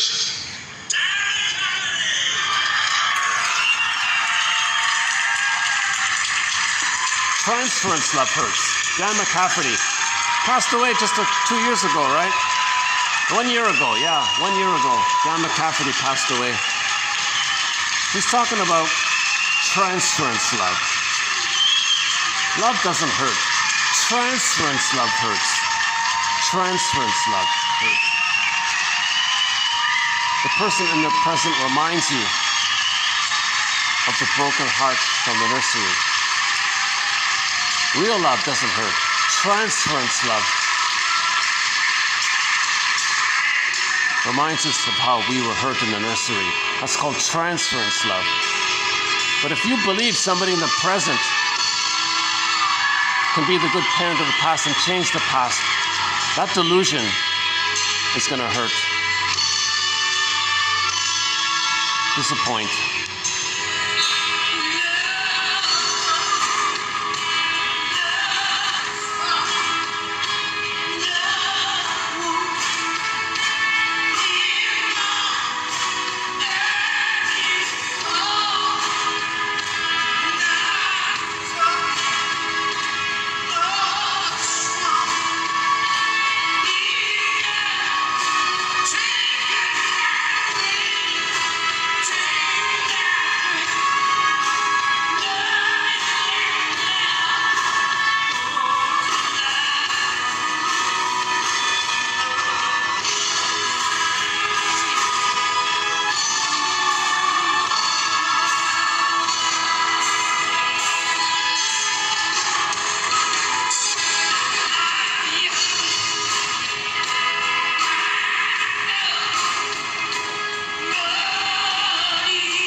reminded of attachment trauma hurts.